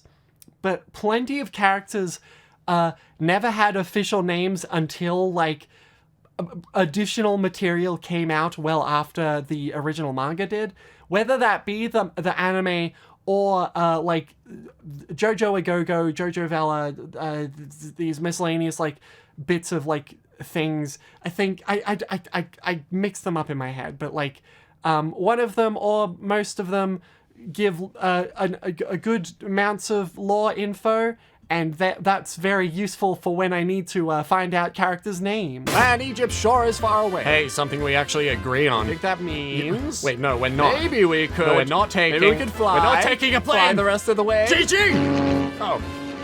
God damn it! We have now hit a point in the plane joke where I cannot like do a plane crashing joke without an extreme subversion of the joke, and like because you can't oversaturate a running joke unless you at least not without annoying an audience, unless you do some twists to it. And what's the twist here is that, oh, it doesn't actually crash. Actually, it does crash after all. And even after all this time, I'm still using the same background, the same stupid plane image, the same explosion sound effect. The background looks like it changes. No, it doesn't. It flips horizontally. It's the exact same image. And of course, injects that with a good old syringe full of funny because it's true. Because the plane does almost crash, and then it does actually crash, and then it was the baby's fault because It's all the baby's fault! Wait, no, it's not.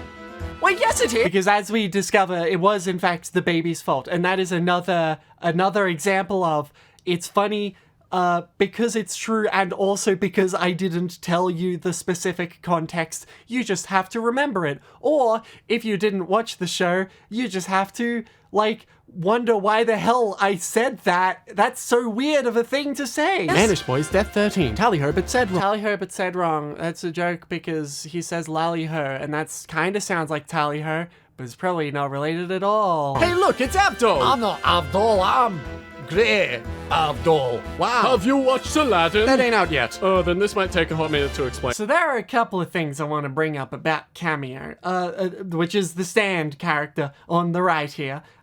Thing number one is that obviously this is the introduction to the have you seen blank joke. Here the joke is, oh, it's have you seen Aladdin, because Aladdin is about a genie that gives three wishes, and that's Cameo's shtick. And the Disney movie Aladdin is not out yet, even though I'm pretty certain the story of Aladdin existed before Disney. Disney made it widespread, and so hence have you seen Aladdin? Blah blah blah blah blah. I'd also like to bring up that the have you seen blank joke is not actually one that I was intending on using in future videos. This was an isolated script joke. I'm like, ooh, I'll do a reference to the fact that it's like the movie, and it was not an idea about a future episodes at all. So there you go. Lots of jokes are, this one was not. The other thing I wanted to bring up about Cameo is the stand stat screen. Let's quickly jump to that. Cameo's judgment morphed. Have you noticed Cameo suddenly is facing the other way and he wasn't flipped horizontally? Cameo is a rare example of a character that in the grand scheme of things is not very important, but I decided to give him asymmetricity. Or in other words, when he's facing one direction versus facing the other direction, I drew two different images for that, and that is slow to do for a character that shows up for a split second, and that's another case of I'm drawing too much for these characters. But also, and another thing is Morph Dirt. So this is a quick little jokey joke that I realized I could do multiple stand stat screens in a row where their stand stat screen is morph this, morph this, morph this, morph this, that, XYZ, blah, blah, blah. Lots of morphing, because technically these stand stats descriptions kind of fit for all of them. It is Muhammad Abdul and I'm alive again. Now when I'm winning, I do a little dance. That's my new thing. Wow, I like this new Abdul. I'm being cheeky. So the idea behind this joke is obviously Abdul in the original story disappears and then comes back. And when he comes back, it feels like, in fact, they mention it in the story. Oh, Abdul's like personality has changed. He's a lot more cocky. He's a lot more like, he does the tisk tisk thing. He does the yes I am. He does the that shenanigans. It's like when I see that, I feel as if Araki realized, oh, we need to spice Abdul up, so we're gonna make him more interesting of a character, and to do that we need to give him fun character traits. And those character traits are him going tisk tisk and yes I am. And then he never does that again. So instead... And so I translated that in the Really Really Fast series as now Abdul does a little stupid dance when he wins a fight, but he never does the dance again. It's so stupid, and I don't even know if that joke makes any sense, because that joke is based on the assumption that you understood the character change to Abdul the exact same way I understood the character change to Abdul. That's going to be a small, portion, a very, very small, fraction of the viewers of the video, but, maybe it'll hit for those people. Hey guys, Abdul's alive! Yeah, duh. Hey look, a method of transport we haven't been attacked in yet! What do you mean, yeah, duh? Where is that another reference? It is. It's the Yellow Submarine from The Beatles. It's The Beatles' Yellow Submarine. I did a little, don't tell the art police, but I traced over the original Yellow Submarine from the Beatles so that I could have a vector of the Yellow Submarine from the Beatles. You never see the whole thing, but I did actually trace the whole thing. Here it is. Look, it's the whole Yellow Submarine from the Beatles. Wow. I can only see this going well. Midla's High Priestess, Morph Mineral. Take a look at that character down there. That is that is Midla. That is more specifically Midla's JoJo Heritage to the Future interpretation, which is a completely different design to how she looks in both the manga and the anime, but it is an official design. It was designed by Araki himself. In the original stories, she's like a faceless girl because they never show her face, because it was mangled up when her teeth were punched out by Jotaro. So this is like I wanted to do a little reference to the video game because it's a design that exists and is significantly more interesting than Brown Robe. The sea sucks. Nothing good ever happens in the sea. I am very proud of this joke. The sea sucks. Nothing good ever happens in the sea. And then in part 4, he becomes a marine biologist. And that's the joke. The joke is that he ends up loving the sea. Until you read or watch part 6, in which the sea sucks, nothing good ever happens in the sea, takes on a completely different connotation. It's a two-pronged attack. It's a reference to part 4 if you've only watched part 4.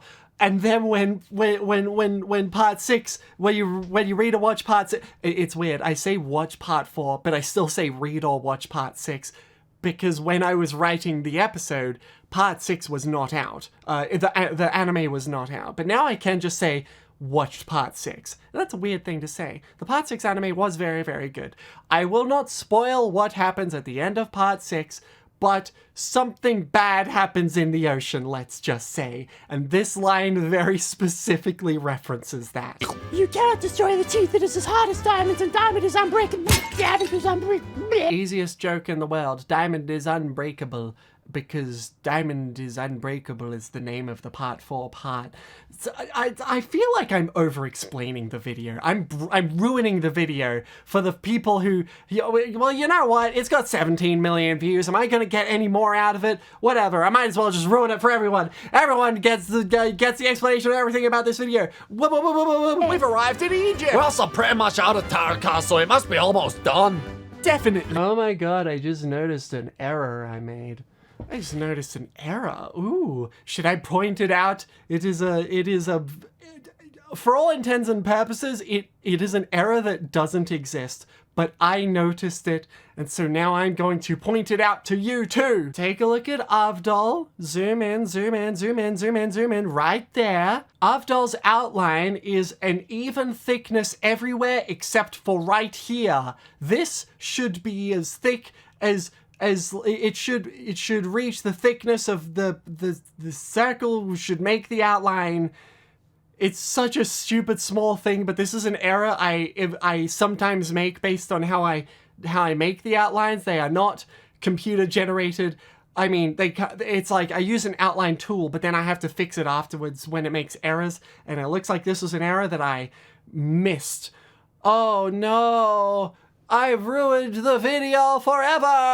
Alright, and also the joke being, oh, we're out of tarot cards because all the stands were named after tarot cards. What do we...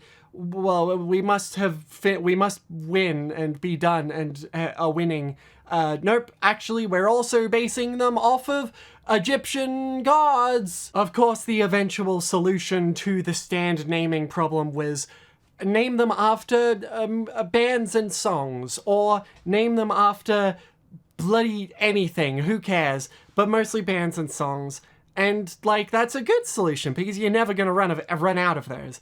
But until then, I can poke fun at the fact that you were a bit short-sighted on your stand naming conventions. Oh, and also do not forget, throw in a little definitely in there as well. The classic sort of like, if I use the word definitely in a really, really fast project, then you know that it is an untrue statement.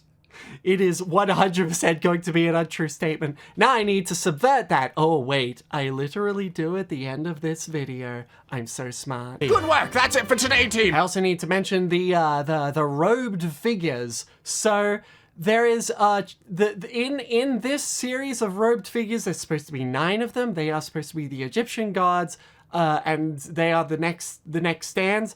One of them is smaller because it's supposed to be Thoth, and one of them is supposed to be a character that is possessed by a sword, but also one of them's supposed to be a bird. And isn't that weird? In the manga, this could be written off as like when they show the robed figures, it was not a literal scene. It was a character's like recounting it or something, and you don't actually see these things. You see the idea of them, and so the fact that the silhouettes are inaccurate doesn't matter. However, the fact that one of them is a goddamn bird makes no sense whatsoever. I'm sorry, I'm getting ahead of myself because this is a joke I make later in the video, but I'm just pointing it out because this is where you're able to see it and where it's relevant. Time to move out because I guess the incidental character Speedwagon Foundation found out where I live somehow. Also, of course, we cannot forget about the dumbest running joke. I mean, not that most of my running jokes aren't already very dumb, but the incidental character Speedwagon Foundation.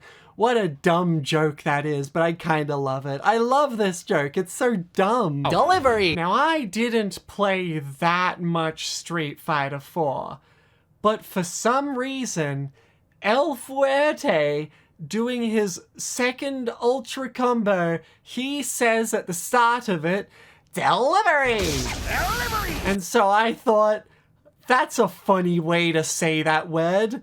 I'm going to say it just like that.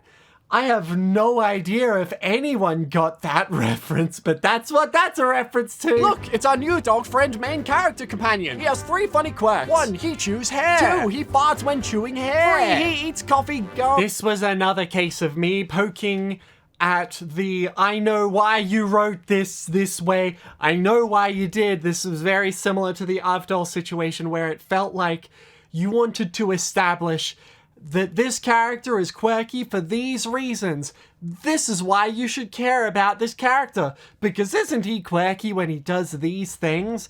And then they like drop it really, really soon. Or like he doesn't, not all of them are dropped. It's not like he stops farting, but it's like he basically stops farting like when it's important. Like it's not like a really, it's like instead of developing a character in a natural way, they shoehorn in weird quirks, and that's I think a bit of a writing folly. You don't want to be doing that sort of thing.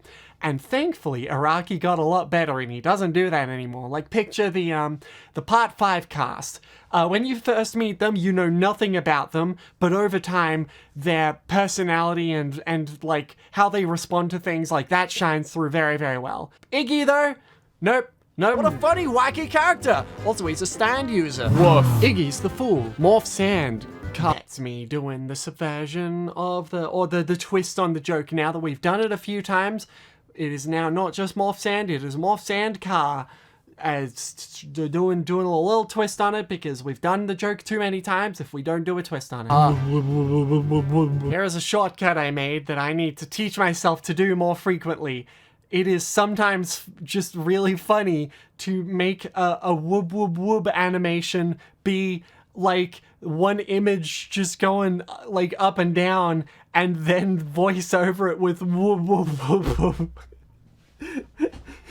Take the shot to work smarter, not harder. Here I go. I'm gonna get you. We are in a new recording session for this behind the scenes, and I bring that up specifically because I was racking my brain for like a day on what I got that from, because I didn't invent it on the spot when I was making the JoJo Part 3 video, and I finally remembered it. It's another goddamn pony video reference from my old pony video days. It's John, it's just John. I'm gonna get ya. Which, to be fair, maybe I got that from something else as well, but the point is that it's another reference because I just can't contain myself. Oh, goodness gracious. Ndul's Geb, attacked by water in the desert. Oh, what irony. I don't know how obvious it is. The Ndul's Geb, the hand, it's one of those slappy things. You know, the slappy elastic thingies. It's one of those. That's what it's modeled off of. Let me see if I can find the reference image I used. There it is. Unless I somehow did that on my own. I know I didn't, though. I've got you now. Woof, you have been defeated. Now tell us who. Good grief. There it is. Pay attention. Good grief is another synonym for yare yare daze. So that's at least a couple of them. I don't remember how many I snuck in there. I may have destroyed my brain, but I'll first detail a bit of head exposition for your consideration. Your next set of standard user villains, including me, are all based on the 9 Egyptian gods, extending the series roughly an extra 20 episodes. Have fun fighting a bird and a sword, despite that flashback scene exclusively showing humanoid characters. So this is obviously a mirror, obviously to me. I don't know how obvious it was, but this is a mirror to, what's his name? Stroheim. I don't know why it took me that long to remember. It's a mirror to when Stroheim was like, oh, I'm basically dead at the moment, but I'm going to do a bunch of exposition first. So there's that. And also another bit of me jabbing at the story being like, isn't it weird how that flashback scene showed a bunch of people, even though one of them was a sword and one of them is a bird? How odd is that? I did bring this up earlier, but it is something that I'm pretty confident the manga made the mistake, obviously because Araki had not figured out what he wanted the 9 Egyptian gods to be. Okay, so I just double checked the anime. The anime also has the scene where the incidental character Speedwagon Foundation member spots 9 people. At least one of them is a child, so that means Boingo is like covered, but we don't even see the sword, but maybe one of them, maybe they're being covered up by a robe, but there is no bird. However, it could potentially be interpreted that maybe the 9th person is like Nukesaku or Vanilla Ice or whatever. I would disagree, because if it were one of them, then it wouldn't line up with the obvious analogy of there being 9 Egyptian gods, as explained later in the show. I just think it was a mistake. Hey, so we need to defeat 9 Egyptian gods. So you mean we need to defeat 8 Egyptian gods? Yes, we need to defeat 6 Egyptian gods. Got it. Oops. This joke is absolutely incomprehensible, and I wouldn't have it any other way. I'm so happy with this joke. If you do not understand it, allow me to explain it to you so that you can laugh along with me. So we need to defeat 9 Egyptian gods, because there's 9 Egyptian gods, and those are the stands we're going to be defeating. So you mean we need to defeat 8 Egyptian gods, because we just beat one of them. There are 8 left. We just beat Ndul and Geb. That is 1 Egyptian god. There's 8 Egyptian gods left. Okay, so we need to defeat 6 Egyptian gods. You're right, there's only 6 Egyptian gods we have left to defeat. Because we don't see 2 of them, because Oingo and Boingo immediately stab themselves while they're trying to chase the Stardust Crusaders. I love this joke so much. Arguably, they never find out about Pet Shop as well, but like, they can at least infer it. With Oingo and Boingo, the whole point is that they never find out that they even exist. So the Stardust Crusaders can't count. Boingo's canoe. More face. Boingo's tough. Book that you read and nothing else. I will get you now that Polnareff has the sword. That would be threatening if punching the sword wasn't an option. What do you mean punching the sword? Anubis. Evil sword, yeah. So of course we have another continuation of the Jotaro punches things to solve problems joke. But also I wanted to very quickly mention Caravanserai is the stand master of Anubis, and obviously in like the original story it's like stated, it's just like, oh, it's the stand with no owner, and that's like the point of it. But in the art book Jojo a Go-Go, it is confirmed that the person who originally made the sword was named Caravanserai. So there's some lore for you, and it is one of many examples of I try very, very hard to not mess up on lore bits.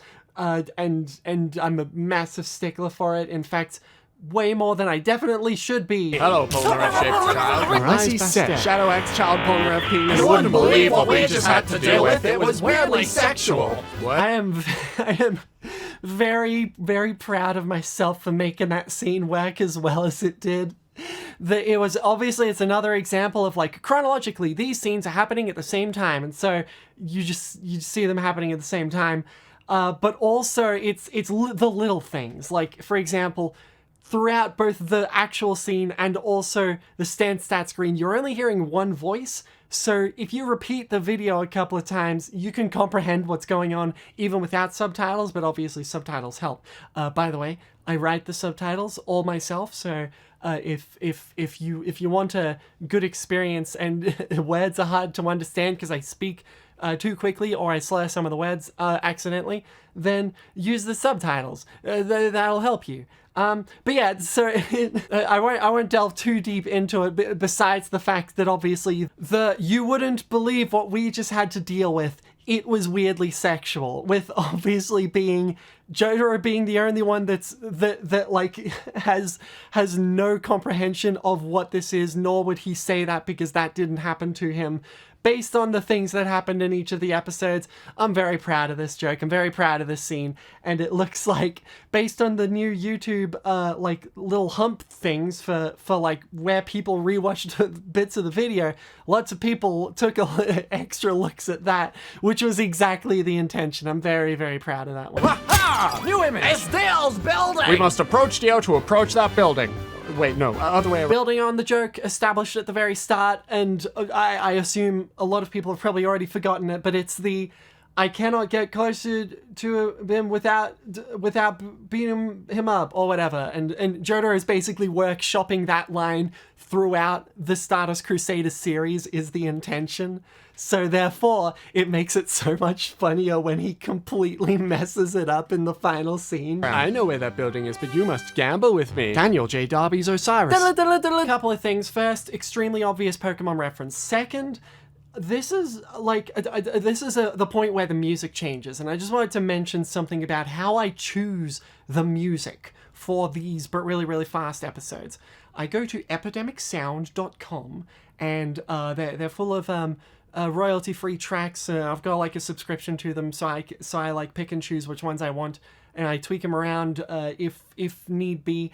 But it does cause a bit of an issue for me. It causes, okay, but what if tracks that fit the Really Really Fast series, I just can't find them anymore? What if, like, because I'm kind of at that point a bit, like every time I'm like at the end of writing a Really Really Fast episode and like and voicing everything, editing all together, I'm like, oh no, I need to find music now. And that's usually a problem because like occasionally there are like Really Really Fast where it's like, no, I didn't put in a good song there. Or there's like prototype songs where I'm like, no, this doesn't fit it at all. And I don't really have control over that. Like based on like, I just have to pray that I can find it on this website. And occasionally I do, sometimes I don't. Most of the time I'm like, I want something kind of flamenco-y. And sometimes it works out. Thankfully, the JoJo Part 3 video worked out well, but I am also very self-conscious of the fact that it's like, that's a lot of trumpet. You'll play the cat game. Will the cat go left or right? Right! Hey, cat, go left! Meow. You lost the cat game. Play the drink game! Roll for precision. 20! Not good enough. What do you mean not good Ah! Once again, another example of following up a joke that I did in a previous but really, really fast, but putting a twist on it. The twist obviously being Joseph always rolls 20s when he rolls the dice. He has rolled a 20, but even though he was absolutely perfect and he pulled off his plan perfectly, he still lost. Just like how it happens in the episode. Twist! That's the twist to the joke! Play the card game. Wow, I have the best cards. I'm so good. What? I'm just the absolute best at this game. I can't be beat.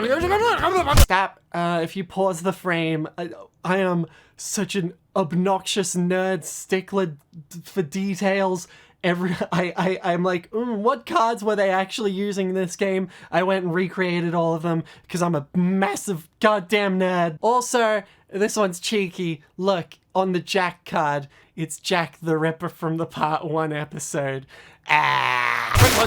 Wow. Rhinoceros beetle! Rhinoceros beetle! I have returned. No, you haven't! Correct. Rhinoceros beetle! A few things about this scene. One, the background is a different color because he has moved locations, but it is the same pattern. And it's like, Dio's base has always got this heart pattern. And also it's hearts because Dio styles himself with hearts. He's got one on his crotch. You get it. Thing two, I have so much fun doing stuff with the world, stuff with the time stop. I love playing around with that. So much fun every single time. Such a fun effect, such a fun idea for an ability.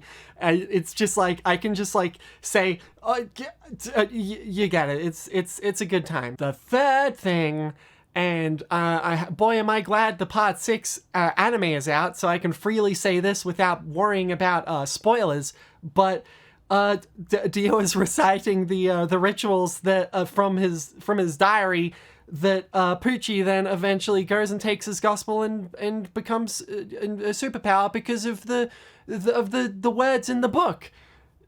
And the joke is that, like, isn't it weird that Rhinoceros Beetle is in there 4 times? I had written and animated this video long before JoJo Part 6 was out in the anime, and one thing I was worried about was, oh god, I hope they translate it and keep it saying Rhinoceros Beetle. What if they translate it as something else? What if they say Kabuto Mushi? What if they call it like a cockroach or something? What if they change it? And they didn't do that, which means that my joke works even in the future that has a JoJo Part 6 anime. Yay! Well, hello, child. Together we are invincible, and we will defeat the Oops. I feel like it's such a cheat to just like make everything explode, but I can't help myself. Explosions are so funny. Obviously, this is a follow-up to... I say obviously. The reason I'm bringing it up is that there's a chance that not everyone caught on it, but it's a follow-up to, a couple of things. First, Whole Horse is trying to return to the story, but then immediately gets shafted a second later. And also, them trying to defeat the Stardust Crusaders has caused them to explode, just like Oingo and Boingo did before. Now it's Whole Horse and Boingo. Oops, oops, oops. Explosion. Explosions are funny. Today in Polnareff teaches about foreign culture. Do not sit down, tip your kettle over, never drop your things, you are always paying too much, there is no such thing as a toilet! This little Polnareff spiel is like a culmination of like multiple different points in the Stardust Crusaders series where Polnareff specifically brings up like an interesting culture tidbit about the location that they are in. I'm not 100% certain if it's like confirmed, but I'm pretty certain this is correct. How Araki had traveled to these locations and found out about these things and thought they were interesting and said, hey, I want to include that in my story. And so there are just like occasionally points in JoJo Part 3 especially where it detours and it's just like, whoa, here's a thing that this culture does. That's different to where I live. So let's see if I can remember each one that I wrote down here. Do not sit down is referring to Polnareff sitting down in the homeless beggar zone right before Pet Shop. Tip your kettle over is the, oh, if you tip the thing, then you're signaling to a waiter that you want a refill. Never drop your things, I think, is referring to when he puts down his bag and someone gets mad. I think it's like, oh, you're putting it down like it's trash, or oh, someone will steal it. It's one of those things. You find the episode. Someone comment it. You can find it. I believe in you. You're always paying too much, which is referring to the bartering system and how you need to make sure you're bartering to get your price down, because otherwise you're paying too much. There is no such thing as a toilet, which is just referring to how there's no sit down toilets. It's always like a pit in the ground or there's this pig in it or whatever. You know, it's Polnareff being paranoid about toilets. You know, the running joke that Part 3 has that I didn't include in my video because I think toilet humor is only funny when you say words in the order there is no such thing as a toilet. It is time for my episode. Okay, so this Iggy scene, I don't know how well this joke came across, but when I see it, I'm like, this is exactly what happens in the show, right?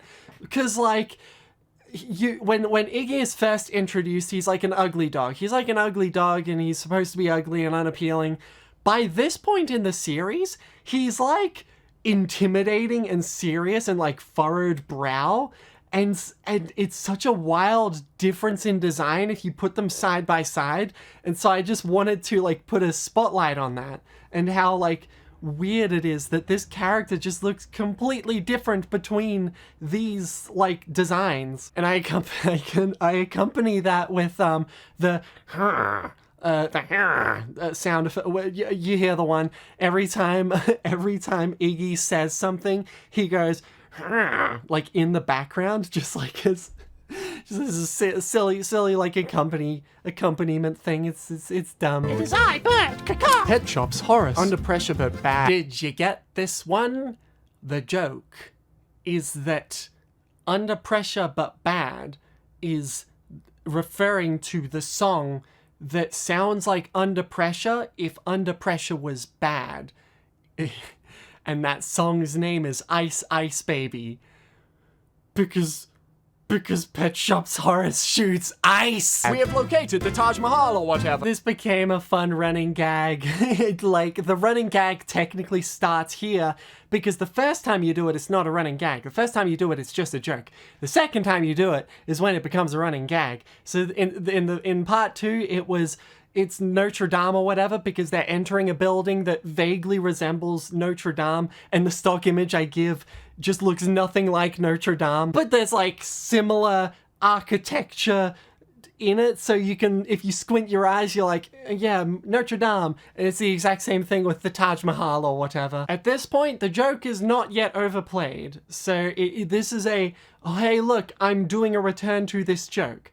So in the part 5 video, I shouldn't talk about the part 5 video, but I'm sure you understand how I did the twist in the part 5 video. Thanks to our old pal Eggy. I hate this, everything hurts! Also, I'm back and wearing a new pair of snazzy sunnies. You know, for protection. Once again, another example of, oh, this character left for a while and has finally come back, but now something's different about them, and then that's immediately dropped. With Avdol, it was the little stupid dance, and with Kakyoin, it's the snazzy sunnies, and obviously the sunnies are a little sillier when it's put together with that voice, isn't it? We must enter the building. Play my video games. No. You might notice Darby Jr. does a little rotation there. He doesn't go straight down, he does a rotation clockwise. And the reason why is because of obviously I keep on saying obviously, even though I know this isn't necessarily obvious, but it feels obvious to me. His design is very, very reminiscent of the tall hat guys from part 2. His hat just keeps on going. It's just way too long. It's just like Doug Dimmadome's silly hat that just goes way off screen and it's way too tall. So therefore, if he's gonna get sucked into the ground, I can't have him go straight down, so I rotate him to the side so that you never see the top of his hat. And then, because you don't see the actual Darby fight, I need to do a reference to the funny meme where they say yes, yes, yes, or no, no, no. And we have Avdol and Polnareff say that instead. I think I did a good job with that one. Terrence T. Darby's a tomb. Oh, there's a Ferris bowl. First try, idiot. That is a reference to Simple Flips, who at the time I was writing this video was in the middle of a Super Mario 64 hack competition. I believe it was Troll Hacks, and he at the start of every one of his videos in that series, he says, "First try, idiot," and then falls into a pit because it's Troll Hacks. First try, idiot. So, hey, that's just a weird little thing. I have a lot of that where I'm just like in the middle of consuming other content and I'm like, hey, I'm gonna do a reference to that. Here you go. Here's an example of that. Well, it's been 2 seconds. Time to burn the whole building down. Wait, what if instead we went inside to look at the enemy? The enemy! ourselves? Yeah. Oh, Nick. Once again, this is good old Polnareff doing a little the enemy at the audience. I just wanted to give him something that makes you think, oh, my interpretation of Polnareff has clearly got something different going for him, and the thing he's got going for him is that he's got a thing where he keeps on saying the enemy, and this time it's he hears Avdol say the enemy, and so therefore he says the enemy, but that's him identifying an enemy that's also in the room. Ha ha ha ha ha ha ha. Explaining jokes makes them so much funnier. Also, a fun quick detail is the background changes color. Oh, it was one color and then it became the other because that's Kenny G's illusion. Did you get it? Kenny G's tennis sax. He's dead now, so whatever. I'll be honest, I gave up on drawing his stand. I just drew two basic ass assets and I'm just like, blah, blah, blah, blah, put them all in and it's so bad. I think there's charm to it though, but I was just like so sick of it. I remember that being one of the last things I drew, and I'm like, arches and stairs, arches and stairs. They've approached my hidey hole here in the Taj Mahal or whatever. Prove your loyalty by chopping off your head. Cool. Meanwhile, in the Taj Mahal or whatever. Fuck! Oh no! This couldn't get any worse! Ah, yeah! Vanilla Ice's cream. Snakehead eating the head on the opposite side. Okay, two things about Vanilla Ice's stand stat screen. One, in the last frame is another little like gray text one frame thing where next to Vanilla Ice it says companion of Under Pressure but bad, because Vanilla Ice is the one who wrote the song Ice Ice Baby, and so I'm like, well, there's a reference to the thing that I just made a joke about, then I might as well just like put them together. The description though is lyrics to the They Might Be Giants song, I Palindrome I, which I was getting into They Might Be Giants at the time I was writing the script, just like how I mentioned earlier. I was just like, oh, I just write things about like things that I'm into at the time.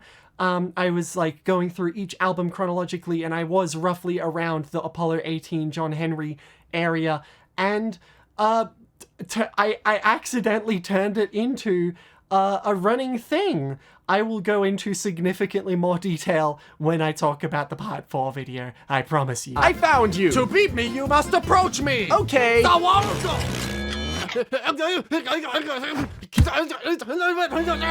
very intimidating! Goodness gracious! I'm so sorry, but this is a very rare occasion of a joke that as I was writing it, I was like, I have seen this been illustrated before. I am not the first person to animate this exact joke, but I can't not. I really wanted to animate this joke, and I did my own twist on it. I did a little Dio when he's in Stop Time is just extremely embarrassing looking and sounding. I love this joke so much, but every time I look at it, I'm like, but I wasn't the one to invent it. To be fair, of course I wasn't. I think anyone who watched the scene after understanding Dio's ability would realize, yeah, that is what he's doing. And so, like, everyone would have come up with this joke anyway, but seeing it illustrated makes it so much better. It's a lot of fun. Also, oh my god, the world. The world is so much fun to play with, and the first thing I had to come up with was, well, first of all, the stairs scene is very iconic. You need to have the scene where Polnareff's at the bottom of the stairs, Dio's at the top of the stairs. Oh god, I don't draw grounds. How do I do this scene? I need to figure out a fancy arsehole like perspective shot, and so I came up with this. I think it looks alright based on, like, you know, my relative skills of background making, which to be fair got better over time, but in the part 3 era I was very not that good at it. But I also wanted to talk about the effect itself, the like expanding and shrinking of the warping of the screen, and like the little aberration, and this, it's such a satisfying thing to put together, because I love how much impact it has.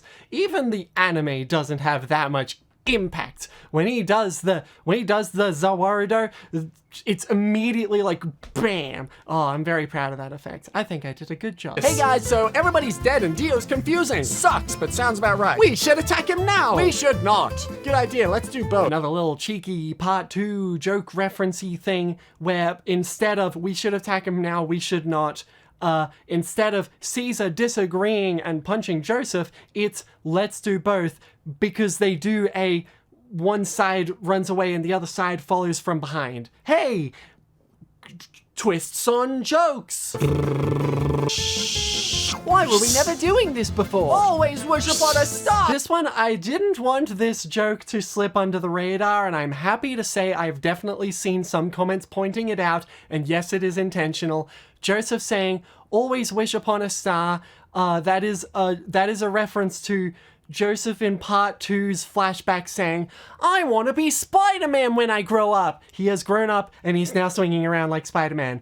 Woo! Woo! Woo! Also, this background was not ripped straight from Storyblocks. It is in fact multiple Storyblocks backgrounds mashed together, and I gave it special colors.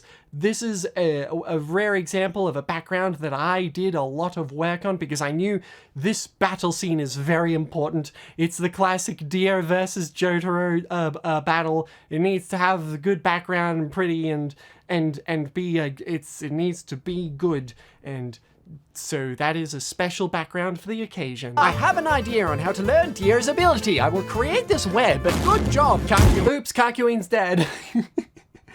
This is like whenever I'm in a writing rut and I'm like, I don't know how to push this script forward. This scene is so hard to just get past. I need to do something. This is like an important moment. And then I have the realization very frequently, wait, what if I just make it go way faster than anyone would ever expect? That's literally like the motto of the Really Really Fast series. Like you're expecting, okay, so Kakyoin is setting up the web, so he's going to, and he's already dead. And you're expecting, oh, there's going to be like a dramatic death scene. No, it's just, oh, it's already over. It's already over. Hey, Jotaro, Dio's ability is to stop time. I win! Now I will... Oh, goddamn magic sunlight bullshit! Of course, one quick final little nod to Harmon, to magic sunlight powers right here, just so that we can acknowledge to the audience that yes, we haven't forgotten about this ability. JoJo Part 3, the actual original series, does this too, and it's cute. But it also does make sense that Harmon becomes completely irrelevant past this point because there are no more vampires. It's time for our final battle! I have to get closer before I can shit on you. Ah, damn it! And that's the end of the video. So we need to talk about a couple of things that happen in that scene. First of all is obviously the culmination of the running joke, and of Jotaro just saying it completely wrong. Like, he was building it up and he's just the most annoyed he's been the whole video is him trying to say his line he was prepared for and completely messing it up. Very, very good. Very happy with that joke. Thing number 2 that happens is, oh, it's the meme panel. It's the meme panel of Jotaro and Dio walking to each other. And so I decided, oh, let's do like the highest effort like trace I've ever done, and like edit out the arms, replace the hair with poofy hair and the hat with poofy hat, and replace the faces, or just the one that you can see, with the stupid but really, really fast round circle face, and doing the nice little animation thing with the like the stand fires and the onomatopoeia with the do do do do do do in Japanese. And also, and because I knew, oh, this is an important thing, I wanted to make it like look nice and pretty. I very specifically said, okay, we're recreating this panel. This panel is not faithfully recreated in the anime at all, so I couldn't use that as reference. And this panel is not 16:9 aspect ratio, so I needed to either do the anime version, which was just completely wrong and no one would get that it's a reference to that, or I do the manga version in which I have to frame it like it's a 16:9 video like it always was. And I think I did a pretty good job with that. And then the video ends, and it's the end of the video, and that is where the video ends, and there's no more JoJo Stardust Crusaders really, really fast. So let's just pause here and take a look at the related videos here. I cannot, I do not have every single one of them memorized, but hey, you got Jello Apocalypse's one, we got the Game of Monkeys down there, we got, I believe that's, is his name Kanashi Panda with Friendship is Manly down at the bottom. That's another cute little wink at my pony audience because like that is a very classic MLP fandom video back in the days when that was a huge thing. We also got battletendency.mp4 up there. We got the Great Days reanimated thing. Oh, I love that. Anyway, but obviously we also have one odd exception there, which is oh, isn't it weird that JoJo Part 3 but really fast is a related video on the video you're watching, but you wouldn't be able to notice quick enough for you to be able to tell that that's off because then the video continues. So Arugo! Haha! You've been japed! It was different to what you were expecting! I bet you didn't see that one coming! I had the idea about the fake out ending like in my mind for so long because I just loved it in the original anime so much that I felt like I just need to figure out a way to recreate that feeling. In JoJo Part 3 Stardust Crusaders, the end of the world opening, there is a segment where it's like, oh, Dio uses his ability to teleport, but when they reveal what his ability is, they then do an extended version of the opening completely like out of nowhere. It's just like, hey, the opening that you thought you were watching, it's completely different now, and I had never seen a subversion like that before. Obviously, it's not the only, like the only anime to ever do this, where it's like, oh, the opening has changed based on the events of the story unfolding. But JoJo was my first time experiencing it, and I absolutely loved it, and I wanted to do some form of recreation of that. So, subverting the audience's expectations, how would I do that? Well, I do fake into the video and make you think, oh, that was the end of the video. Oh, that was a pretty good... And then it continues, but because, like, an ordinary watcher wouldn't note, and I am so proud of this because, as I mentioned, I've looked at reaction videos and all of them are very, very consistently like, oh, that was a good video. Oh my god, it's still going. It's so much fun. So, and obviously to like really bring the point home is Dio saying, you've been japed. It was different to what you were expecting. You bet you didn't see that one coming. As in reflecting the JoJo part, the end of the world subversion, and to reflect that the thumbnail of the video is that part of end of the world, which is why the thumbnail of the video is hidden in the related videos is because it's using... I had so much thought put into this, and I'm so glad that it worked out well. It is. I am such a goddamn dork. Oh, and obviously also, hear me saying obviously again. The little time bar at the bottom says, oh, it's been 9 minutes and 59 seconds, because that's how long it actually has been. But the video itself is 12 minutes long. So, hey, I'm so goddamn crafty. Dio's the world. Punchy boy. Oh. Dio's the world. There are a couple of things I want to mention about this. First, Dio's name, it says case sensitive next to it. This is a follow-up to a joke from the part 1 video, and the part 1 video I didn't have like forward thinking jokes frequently, except this was one of them where I said, oh, his name is Dio lowercase case sensitive, and then when JoJo part 3 happens, it becomes Dio uppercase case sensitive. Every time Dio's name is referred to in JoJo part 1, it is referred to by lowercase exclusively, even the first letter. And in part 3 onwards, it is referred to uppercase exclusively. And so, hey, a follow-up on the part 1 video joke, finally. Because as mentioned, like, I think I mentioned it, but the part 2 video onwards was when I realized, oh, I'm going to turn this into a series. The part 1 video was a gamble, and if it did well, then I would do, like, basically half-assed versions of the later parts as well. But because it did so well, I ended up making it like a whole ass thing where I'm like, oh, geez, I gotta do all the parts and do them high quality so that people will continue watching these videos. And so likewise, the jokes that started getting set up for the JoJo Really Really Fast series started mostly from JoJo Part 2. except for this one. Oh, and finally, the extended description, which is a reflection of Jotaro's one, where it's Punchy Boy, just like Jotaro's one, because it's the same type of stand, and the long description because it's talking about time stop. This is me waking you up with my. You just thought the episode was over. No, it is stand rush. Here's stand rush. They're doing a double stand rush, just as like because obviously it's. I just keep saying obviously. My goddamn lexicon. The stand rush is something that happens in the original episode, and if I didn't illustrate it in some way, it would have felt like I was like skipping an important aspect to the fight. It's sort of like if I did the part 2 video and I didn't show a volcano exploding. Oh wait, I didn't.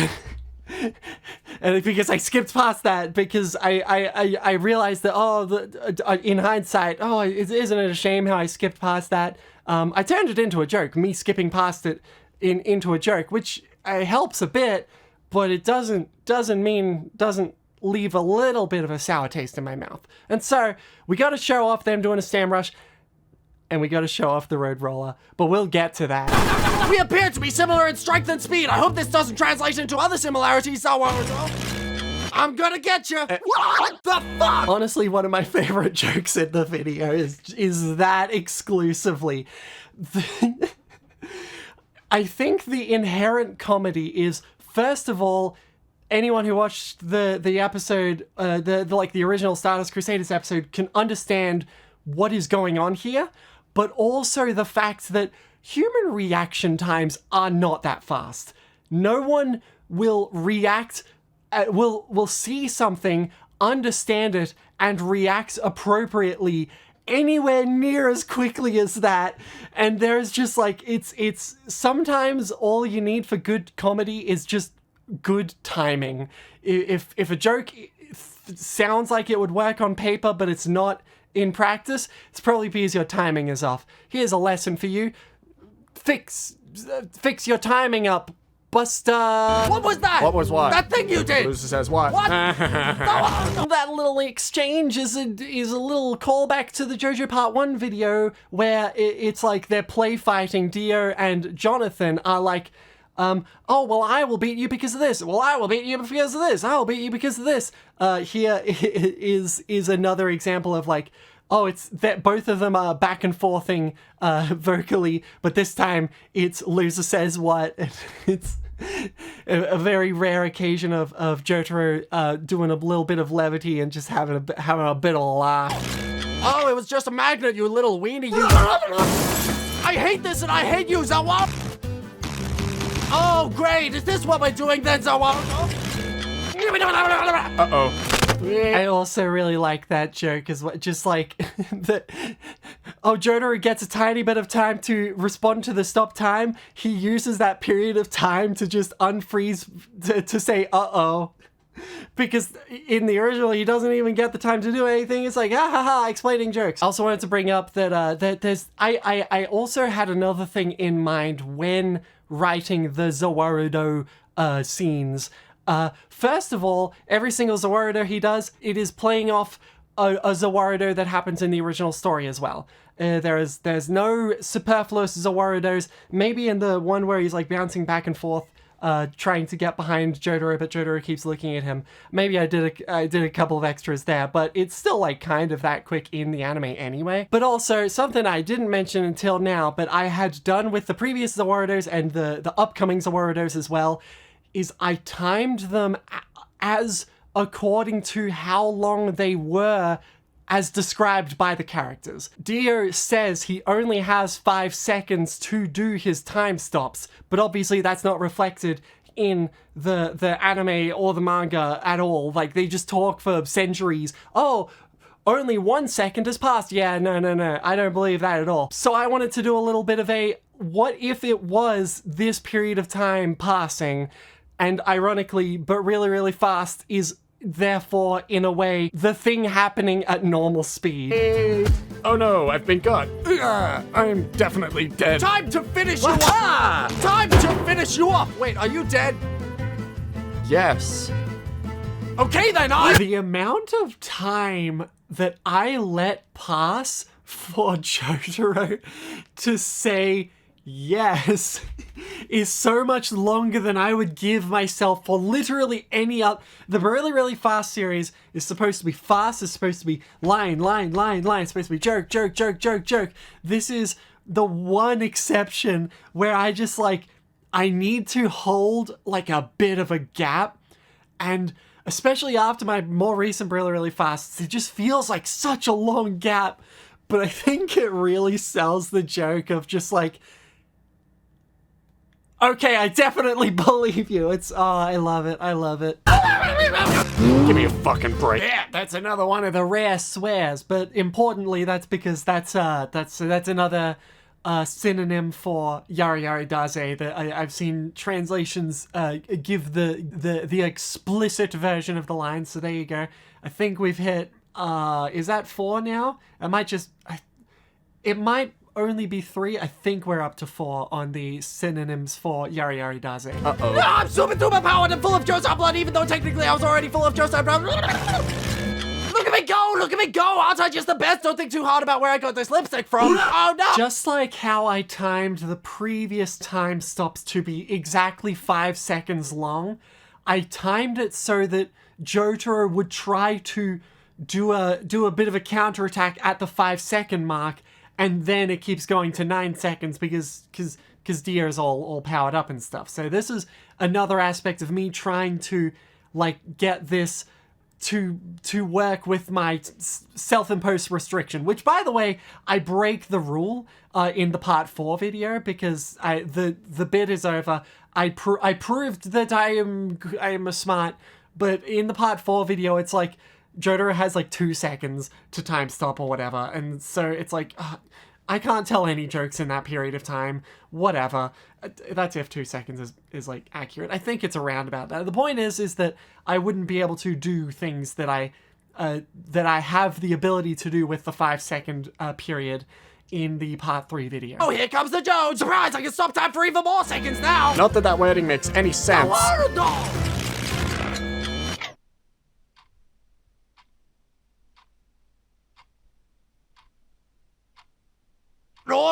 Just to really hammer it home, like the idea that there is definitely the exact amount of time passing as there was in the original. Here I spell it out by just giving you the sound effect of a clock ticking.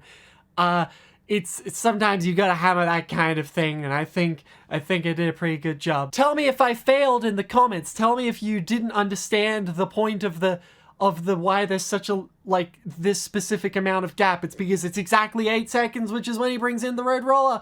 The Road Roller. I need to mention something interesting. But my history with the JoJo series is I didn't like fully get into the story, obviously, when I went and watched the anime from the first episode onwards. But that was not my first exposure to JoJo's Bizarre Adventure. My first exposure to JoJo's Bizarre Adventure was back in, like, I'm tempted to say 2008, 2009, with Heritage to the Future footage. More specifically, the Road Roller in the fighting game. Whoa, isn't that such a weird fighting game move? Haha, that's a funny 2008 era ass meme. And it stuck out in my mind so much, you know. Here's this weird man throwing a lot of knives, stopping time, bringing down a giant dang construction vehicle, and screaming "Re" like a madman. That echoed in the back of my mind for a bloody decade, and it eventually culminated into me watching the anime and understanding the jokes, or more specifically, understanding what that echo in the back of my mind was a reference to. It was referencing this story. And likewise, this Road Roller is not just any Road Roller, it is a trace of the Road Roller from JoJo's Heritage to the Future. I did my own little art style on it. I honestly, re-looking at it, I surprised myself. Did I literally like vector all of that? And I think I did. That's it comes in parts, like that's why when it's like being hit, it like shakes all like convincingly, because like oh, this is going up and down and shaking left and right and blah, blah, blah, blah, blah, so that it's like, it was an asset that took a long time to make, but again, that's because I heavily based it off an existing asset.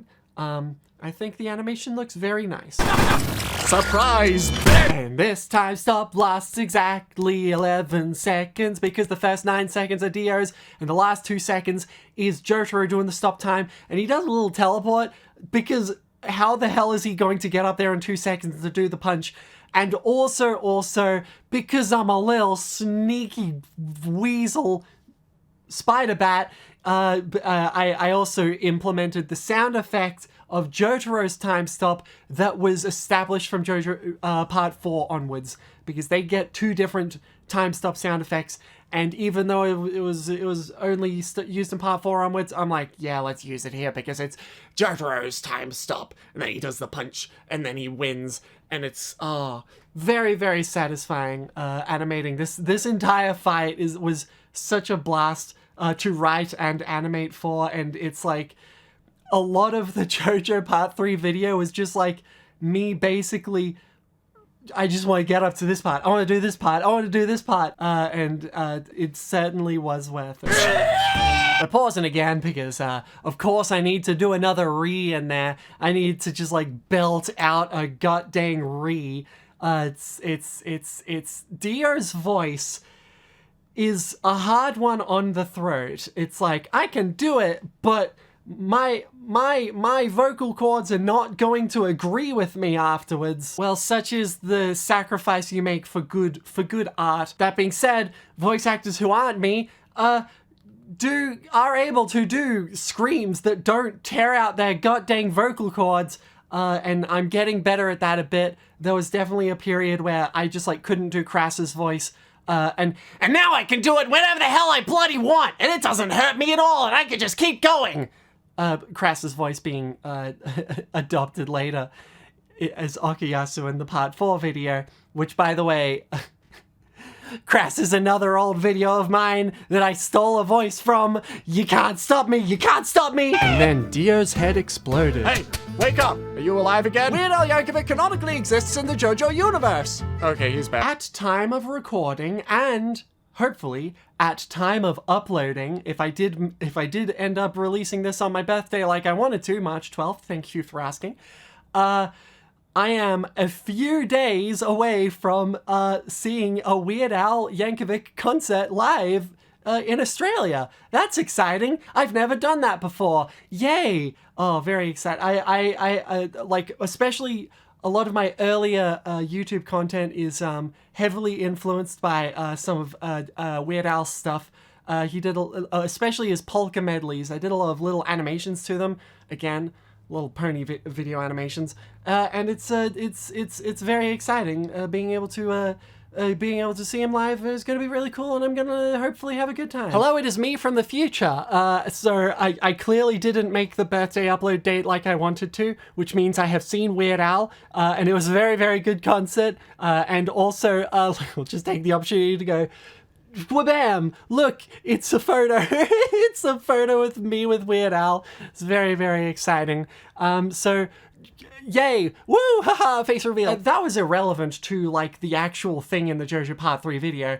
That is a joke to the reference to the idea that like, oh, okay, if Weird Al Yankovic is in the JoJo universe because that's one of Jotaro's like test questions to make sure that it's the real Joseph when he initially pretends to be Dio for a second. And I just skipped that part because out of context stuff is funny. There's also a kind of funny implication that comes with that, is that if Weird Al Yankovic exists in the JoJo's universe, then the songs he's parodied exist in the JoJo's universe, and if I'm not mistaken, multiple songs are ones that like exist as stand names, or like band names, stand names, was songs that Weird Al like riffed on and did like little parodies of. Isn't that a little funny? Isn't it? What if I am not the first person to make that observation, but isn't that a little funny? I'm still alive too! Hurrah. Good talk, bye! Call me. Two things about this scene. One is, I mentioned at the very start, the background.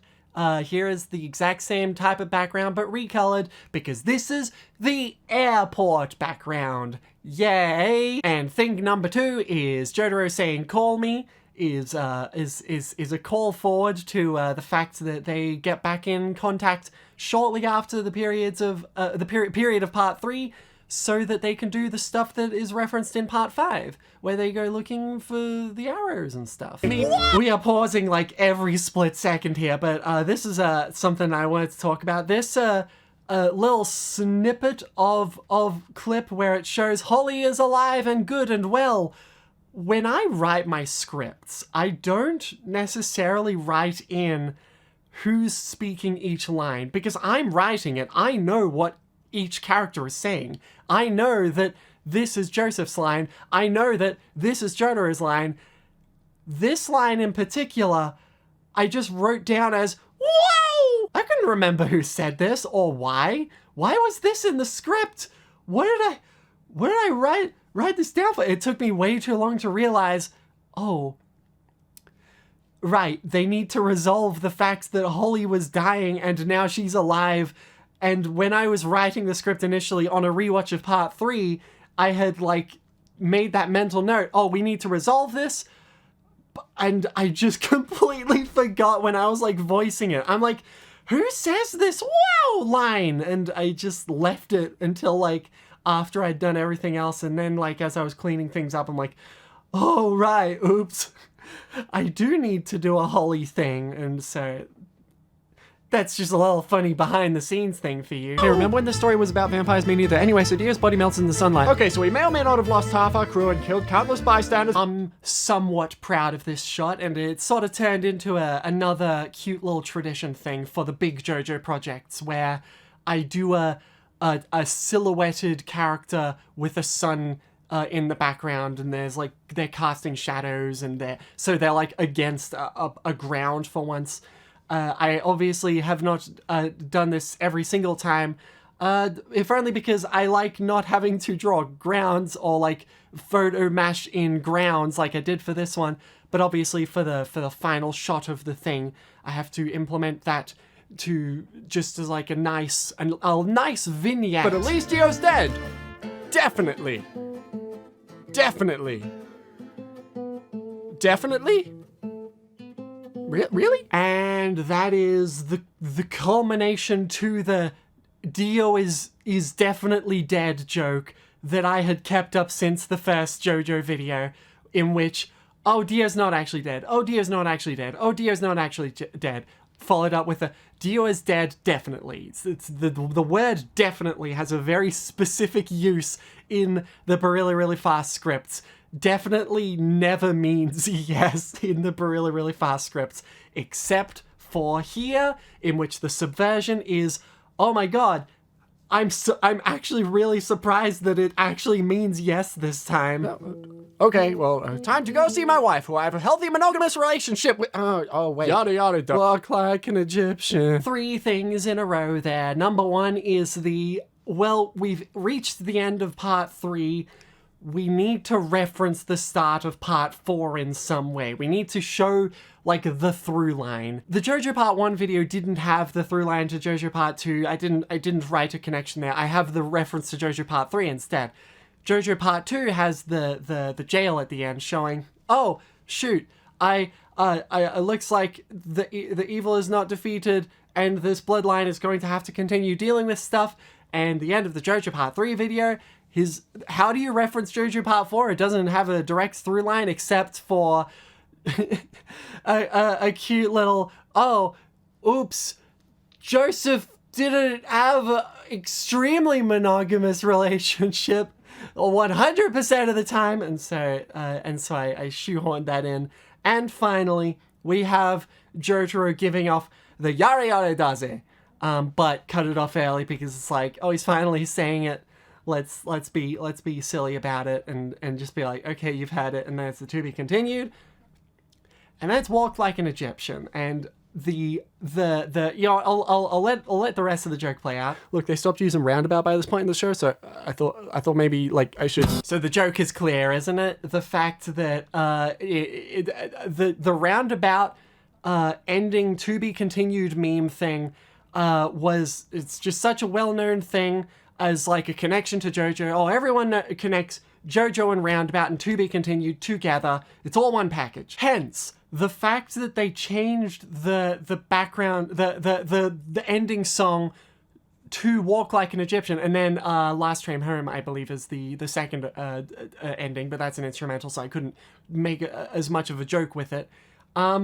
It's like, well, okay, I got to change the to be continued, and the joke obviously being, no, the roundabout ending is too iconic, so I need to use it again, and I kind of explain the joke in the video, so I assume you understand it. Oh my goodness, this was way too long. This was so long of a recording. All right, we have reached the end of the video, but we have not reached the end of the behind the scenes, and that's because I have some things I want to go through and talk about with regards to things that are not directly in the video. Like, such as, for example, I think the first thing I wanted to take a look at again is my script. Now, the bad news is the script is not anywhere near as interesting as the JoJo Part 1 script, where there was like an extra, like a completely different version of the video that could have existed.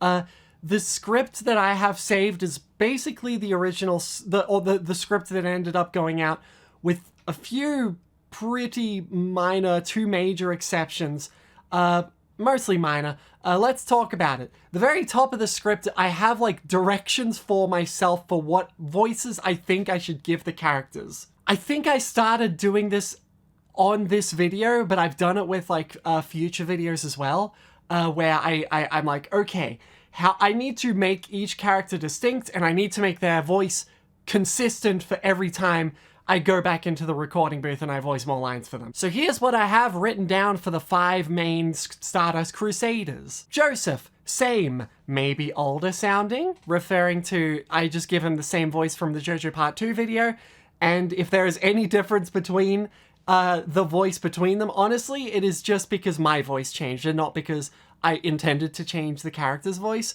I think I got better at it, if anything. Jotaro, whatever. It's just whatever, because, you know, that's it. It's an example of a line that I use to get in character. What does Jotaro say? Whatever. You know, that kind of thing. Kakuin's was easy. I say, good show. That I just imitate the old voice I did in that old video of mine. I've mentioned it a few times now. Polnareff's is interesting because it's like absolutely nothing to do with any line in the actual video. I will defeat you and you will be defeated. And then afterwards is, of course, the enemy. The latter, honestly, was more the like, how do I get in character? I say, the enemy. And suddenly I'm speaking like Polnareff. It's as easy as that. Avdol is the interesting one. I'm sure I mentioned it in the behind the scenes that his voice used to be just like incomprehensible and you couldn't understand a word he said, and so his line was hello, I am Avdol.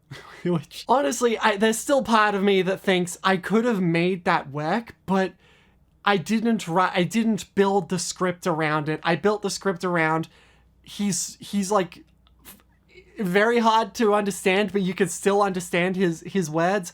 And it just didn't come across. I wasn't a fan of how it it made Avdol just seem like a massive idiot, and that's not fun. So it was a combination of that, and also I just didn't like the joke that it was told anyway. Shoutouts also to the guesstimated script time. I got, like, when I was reading through it before I had recorded any of the lines, I guesstimated it was around 11 minutes and 30 seconds. I was pretty close. So this is something I only did in the JoJo Part 3 script, is I gave colors to each of the characters. And what I do when I voice these characters, I always do one character block at a time so that I'm always using the same voice. I'm always consistent in my line delivery. If I'm voicing Jotaro, then I voice all of Jotaro's lines in a row. If I'm voicing Joseph, then I'm voicing all of Joseph's lines in a row. And so, in order to make that easier on myself, I colored them so that I would know which voice was which, and I look at the script and oh my god, it's a massive mess. I don't do that anymore. If only because it's just really hard to format something like that. You just have to constantly use the paintbrush thing that like copies formatting, and it just like over and over again, it's like, oh, I have to do it here, I have to do it here, I have to select this, and then I have to scroll down a bit, and then it's just write the name. In my most recent Ace Attorney script, I'm just writing the name before each character, if only because I'm going to turn that script into the closed captions, into the subtitles of the video. And so, like, it's just more convenient if I skip a step and say, oh, where these characters are going. But back then, in the JoJo Part 3 video, I didn't do any of that. If I'm the only one voicing these characters, I already know who's voicing what. I just didn't bother. Oh, I almost missed this one. I added an Avdol line back when it was unintelligible drawl. It was Jotaro says, all right, that's it, y'all. Joseph says, good job, Avdol. Holly says, yay! And then Avdol says, I am Avdol. He's just sort of talking to himself kind of way. And then Jotaro says, what a bother. I obviously ended up not doing that. First of all, because I didn't do the unintelligible drawl thing. But also importantly, this was a line that I wrote when I thought I could still make this joke work. But in order to establish Avdol as the character to do this, I can't have his first line be get out, or more specifically, as I wrote down as a comment for me to how I was supposed to pronounce it, get out. It just didn't work. It just didn't work. And also the Scottish accent is so much funnier. I have a lot of these comments. Instead of there he is, it's there he is. Instead of you get this one, it's there's one. Instead of it's the fly, it's the fly. I have all of these recordings, every single one of them. I have an entire version of JoJo Part 3 that has this terrible voice, and it's still in my Vegas video project file. Like, it's just a muted track, and that I just completely replaced because I just need to redo this, and I just muted it and I just restarted Avdol from the start.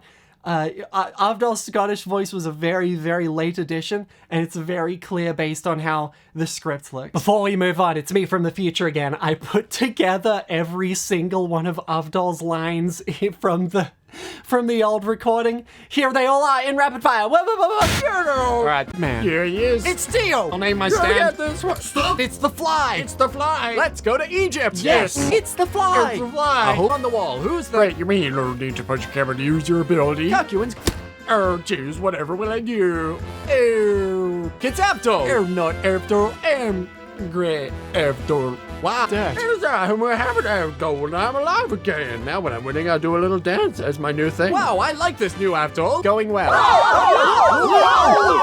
It's in Egypt! We're also pretty much out of tower cut, so we must be almost done. Definitely. Good work! Hello, polar-shaped child. I see set. Shadow X child polar penis. You wouldn't believe what we just had to deal with. It was weirdly sexual. What? Ha! New image! Dio's building! We must approach Dio to approach that building. The Taj Mahal or whatever. Extra building. No. Terrence. It's been 2 seconds. Time to burn the whole building down. Wait, what if we did wait inside to locate the enemy? The enemy! Whoa.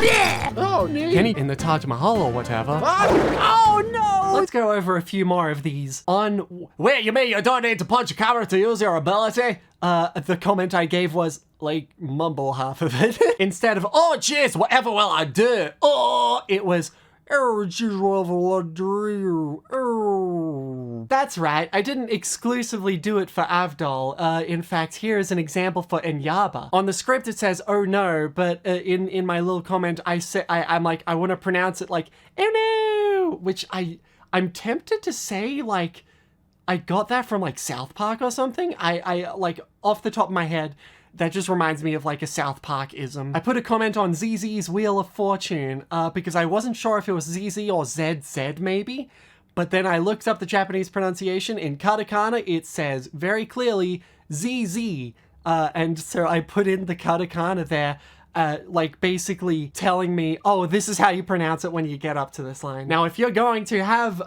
like a script full of visual gags, how do you like illustrate them in your video?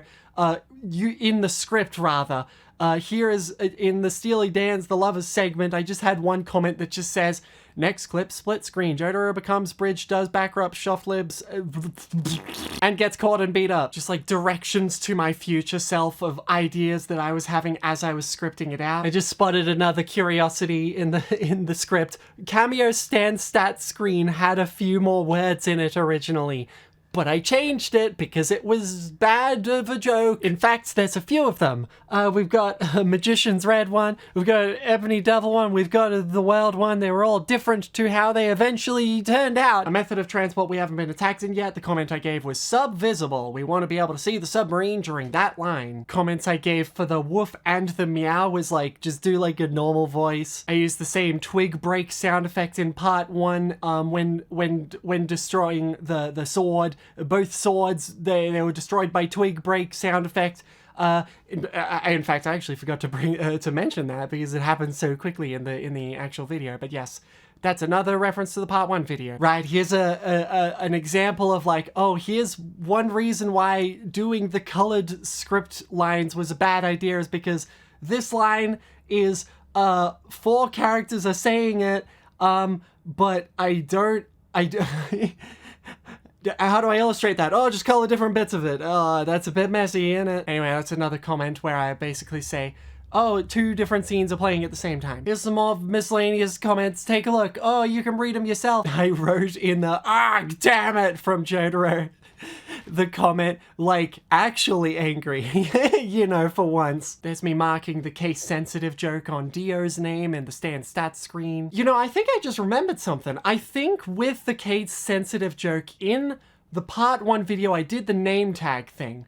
And then I never continued doing the name tags thing. But the name tag thing I was intending on doing for future videos until I realized I can just be smart and let the audience figure out their names based on my script and not because I told them what their names are. So therefore, if I wanted to follow up a joke I set up in the part 1 video with the Dio's name being case sensitive, I had to do it here, the only place where I showed Dio's name in the part 3 video. I missed a joke. In my script, I had written when Polnareff says, I'm still alive too, he has a trash can on his head. I completely forgot that I wrote that down. That is a joke that never got adapted, but I am confident if I remembered to have done it, I easily could have. I had already drawn the trash can assets.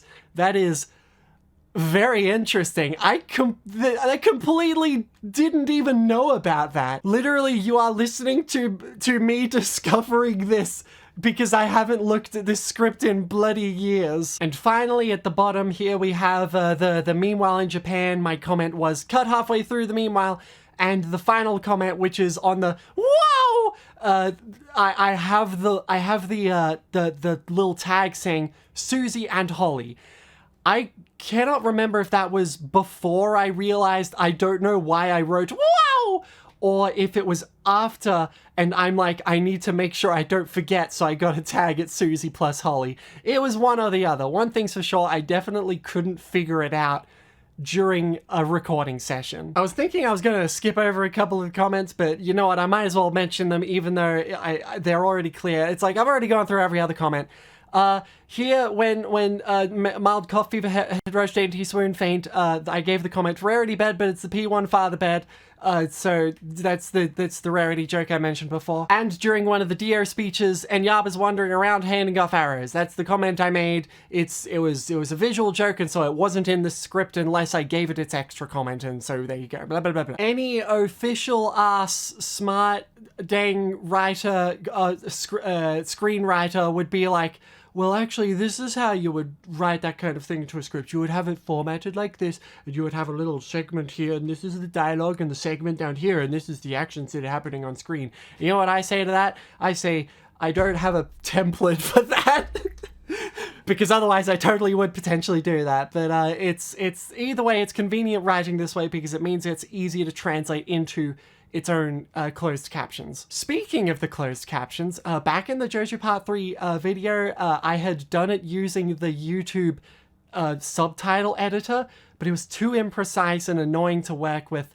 So I believe, was it Part 4 onwards? I started using Aegisub. I don't think it was Part 4. I think it was Part 5 I started using Aegisub. Aegisub is a free subtitle writing program where it's basically made for syncing up subtitles with scripts. I'm pretty sure there's like automated ways to do it now, but I still do it all by hand because I'm old-fashioned and probably a bit of an idiot, and also it satisfies my OCD. Next thing I'd like to do is very quickly go through some of the behind the scenes, like the little nuggets of like files I have in this massive gut dang project. So here's, well, first of all, the obvious ones. I think I mentioned it's been so long. This is multiple days of recording this gut dang behind the scenes. The characters and the stands and the objects all drawn ahead of time. Here's all of them, a nice close look at all of them. Goodness gracious me, there's so many of them. Oh, it took me so bloody long. Oh, I completely forgot the Dio photo. I had drawn more of it than you actually end up being able to see. This is the full thing. Oh, it's a sketch of the full thing. Oh, here's a fun thing. I forgot I did this. I have to get closer. The manga meme panel thing. Before vectoring it, I drew it ahead of time. Take a look. It's like a janky, pixely version of the one that you end up seeing in the final video. This one is a bit embarrassing. I was racking my head on getting Dio's like final design, cartoonified version of Dio's hair. I found an image and on like Google Images, and I'm like, oh, that's kind of what I want to go for. It's this Family Guy edit. And I think I like kind of based Dio's head on this goddamn chicken. I'm so sorry. Hey, take a look at them side by side. It's not the exact same, is it? Ooh, oh, check this out. I found a little notepad, a text document that is just synonyms of Yare Yare Daze for me to use in my script. I didn't end up using all of them. I used a few of them, though. I used, what a bother. Sorry, Jotaro voice. What a bother. How annoying. Good grief. And the bottom one, of course, with... Do I say it? Oh no, I am so scared of swearing now. And of course, the other two that I didn't end up using, which is in this little notepad, is how troublesome. Oh dear. And I just didn't end up fitting them into the script anywhere. Alright, so I'm gonna give you some peeking behind the curtain. We are taking a direct look at my Flash file. More specifically, how I start my projects. How I like lay them out, if you will. So this is always how it starts. I have like a little standardized like, oh, here's all the colors. So if my colors are wrong, I'll probably be able to see it here. When it goes through the different like frames of the animation, it like tells me, oh, when is this video going to actually start? The reason why is that I want some free space at the start of the project for me to just place everything. Here's all of the images, like the vectors I based on the images. This is where I like trace all of my previous sketches using the vector tools.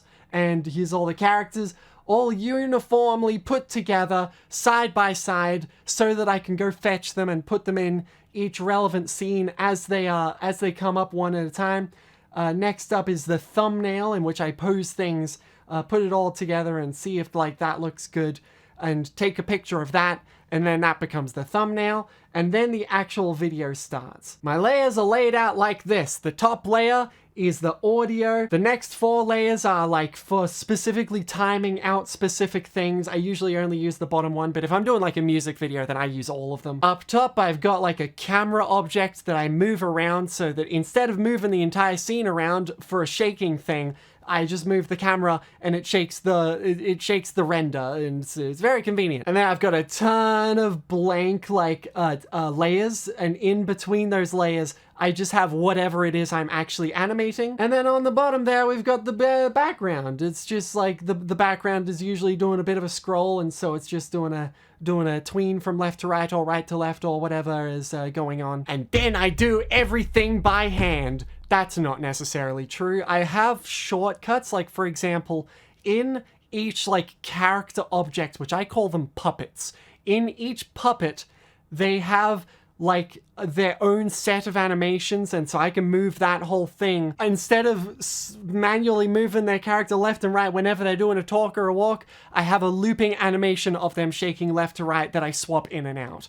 So, yeah, expedite as much as I can. One, in hindsight, silly choice I made, which I don't do with any other really, really fast nowadays, is I have it so that, like, all the main characters, they get their own specific puppets, but the minor characters share their puppets so that I'm using less space to store their like individual things. I don't do as much of like that nowadays. I sort of distribute things a bit more evenly, and importantly, I just make, if these files are too big, and they got way too big with JoJo Part 3 especially, then I just divide up into smaller project files, and that solves every problem, and that's how everyone else in the universe works anyway. Ooh, check this out. I found an old backup of my Flash files that include checklists of things that I wanted to draw but had not drawn yet. And then when I'm done with them, I erase them off the checklist. So by the time I have a finished project, the checklist is completely gone, which makes it extremely cool to see this backup that shows an unfinished checklist. This is very neat. But in any case, that's a look under the hood. I hope that was interesting, because it's always weird, like showing the like, here's how the sausage is made. I hope it's not too, made of pig or whatever.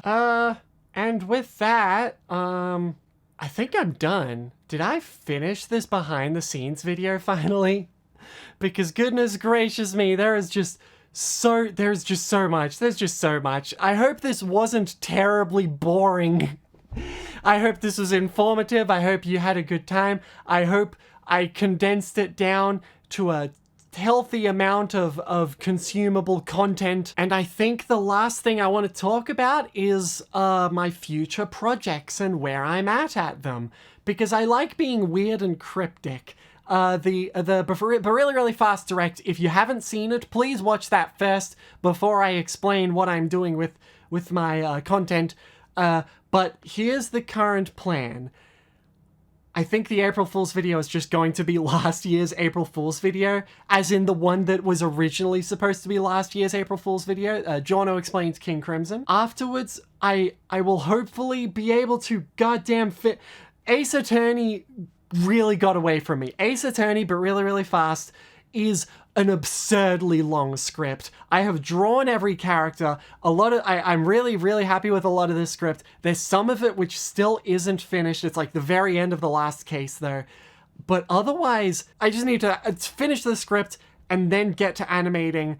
And who knows how long that'll take. But if I'm reusing like a load of locations like the Ace Attorney series likes to do, then there's a potential chance it won't take as much work. But I don't want to say that. I don't want to half-ass it. But also, I'm kind of at a point where I'm just releasing videos so terribly infrequently that I just need to like tell myself that no, it's okay to cut corners. In fact, that was literally the point of the really, really fast series. It was supposed to be a series that I could just get out episodes really quickly, but then I decided to put too much effort into them. So I'm trying to figure out something that'll work for me. At the very least, Ace Attorney, that's going to be a high effort one. And don't worry, JoJo Part 6, that will also be a high effort one. I would never want to skimp out on you with that. That being said, that would not be the next project. Here's the list of projects. Jono Eats King Crimson, or whatever it is. Ace Attorney, really, really fast. Purple Haze Feedback, really, really fast. JoJo Part 6, really, really fast. One Piece East Blue, really, really fast. Those are the ones in my sights at the moment. Those are like in my ocular view, and anything else, I'll honestly probably do lots of like in-between projects in between them, because as I've even mentioned this in previous videos, I overstress myself with just like not getting videos out when I would like for them to be out. I need to get more videos out, and in order to do that, I need to cut myself a break and let myself release videos quicker, and hopefully there will be videos that you enjoy anyway. Okay, that's about it then. If you like this video, let me know. Post a comment, give me those metrics. If you want to see more videos, let me know.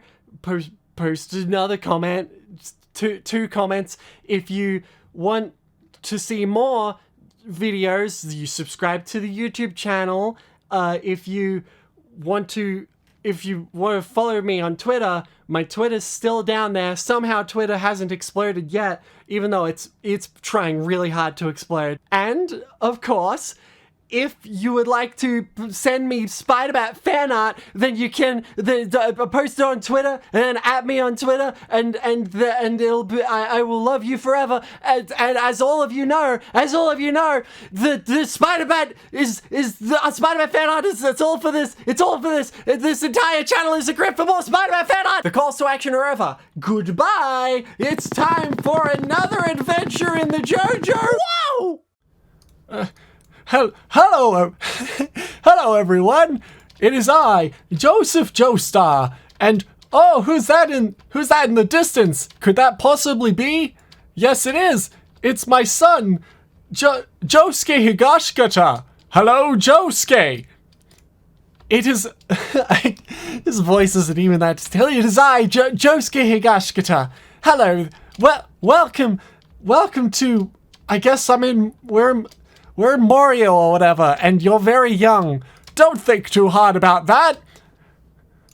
Oh, is that? I think it is. Come over here and take a look, Dad. Okay. Well, what could I be looking at? Oh, you're right. It's famous mafia boss Giorno Giovanna. I own the mafia. I'm the winner of Italy. I'm the winner of Italy. Oh my goodness. Could that possibly be? I'm fucking Jono.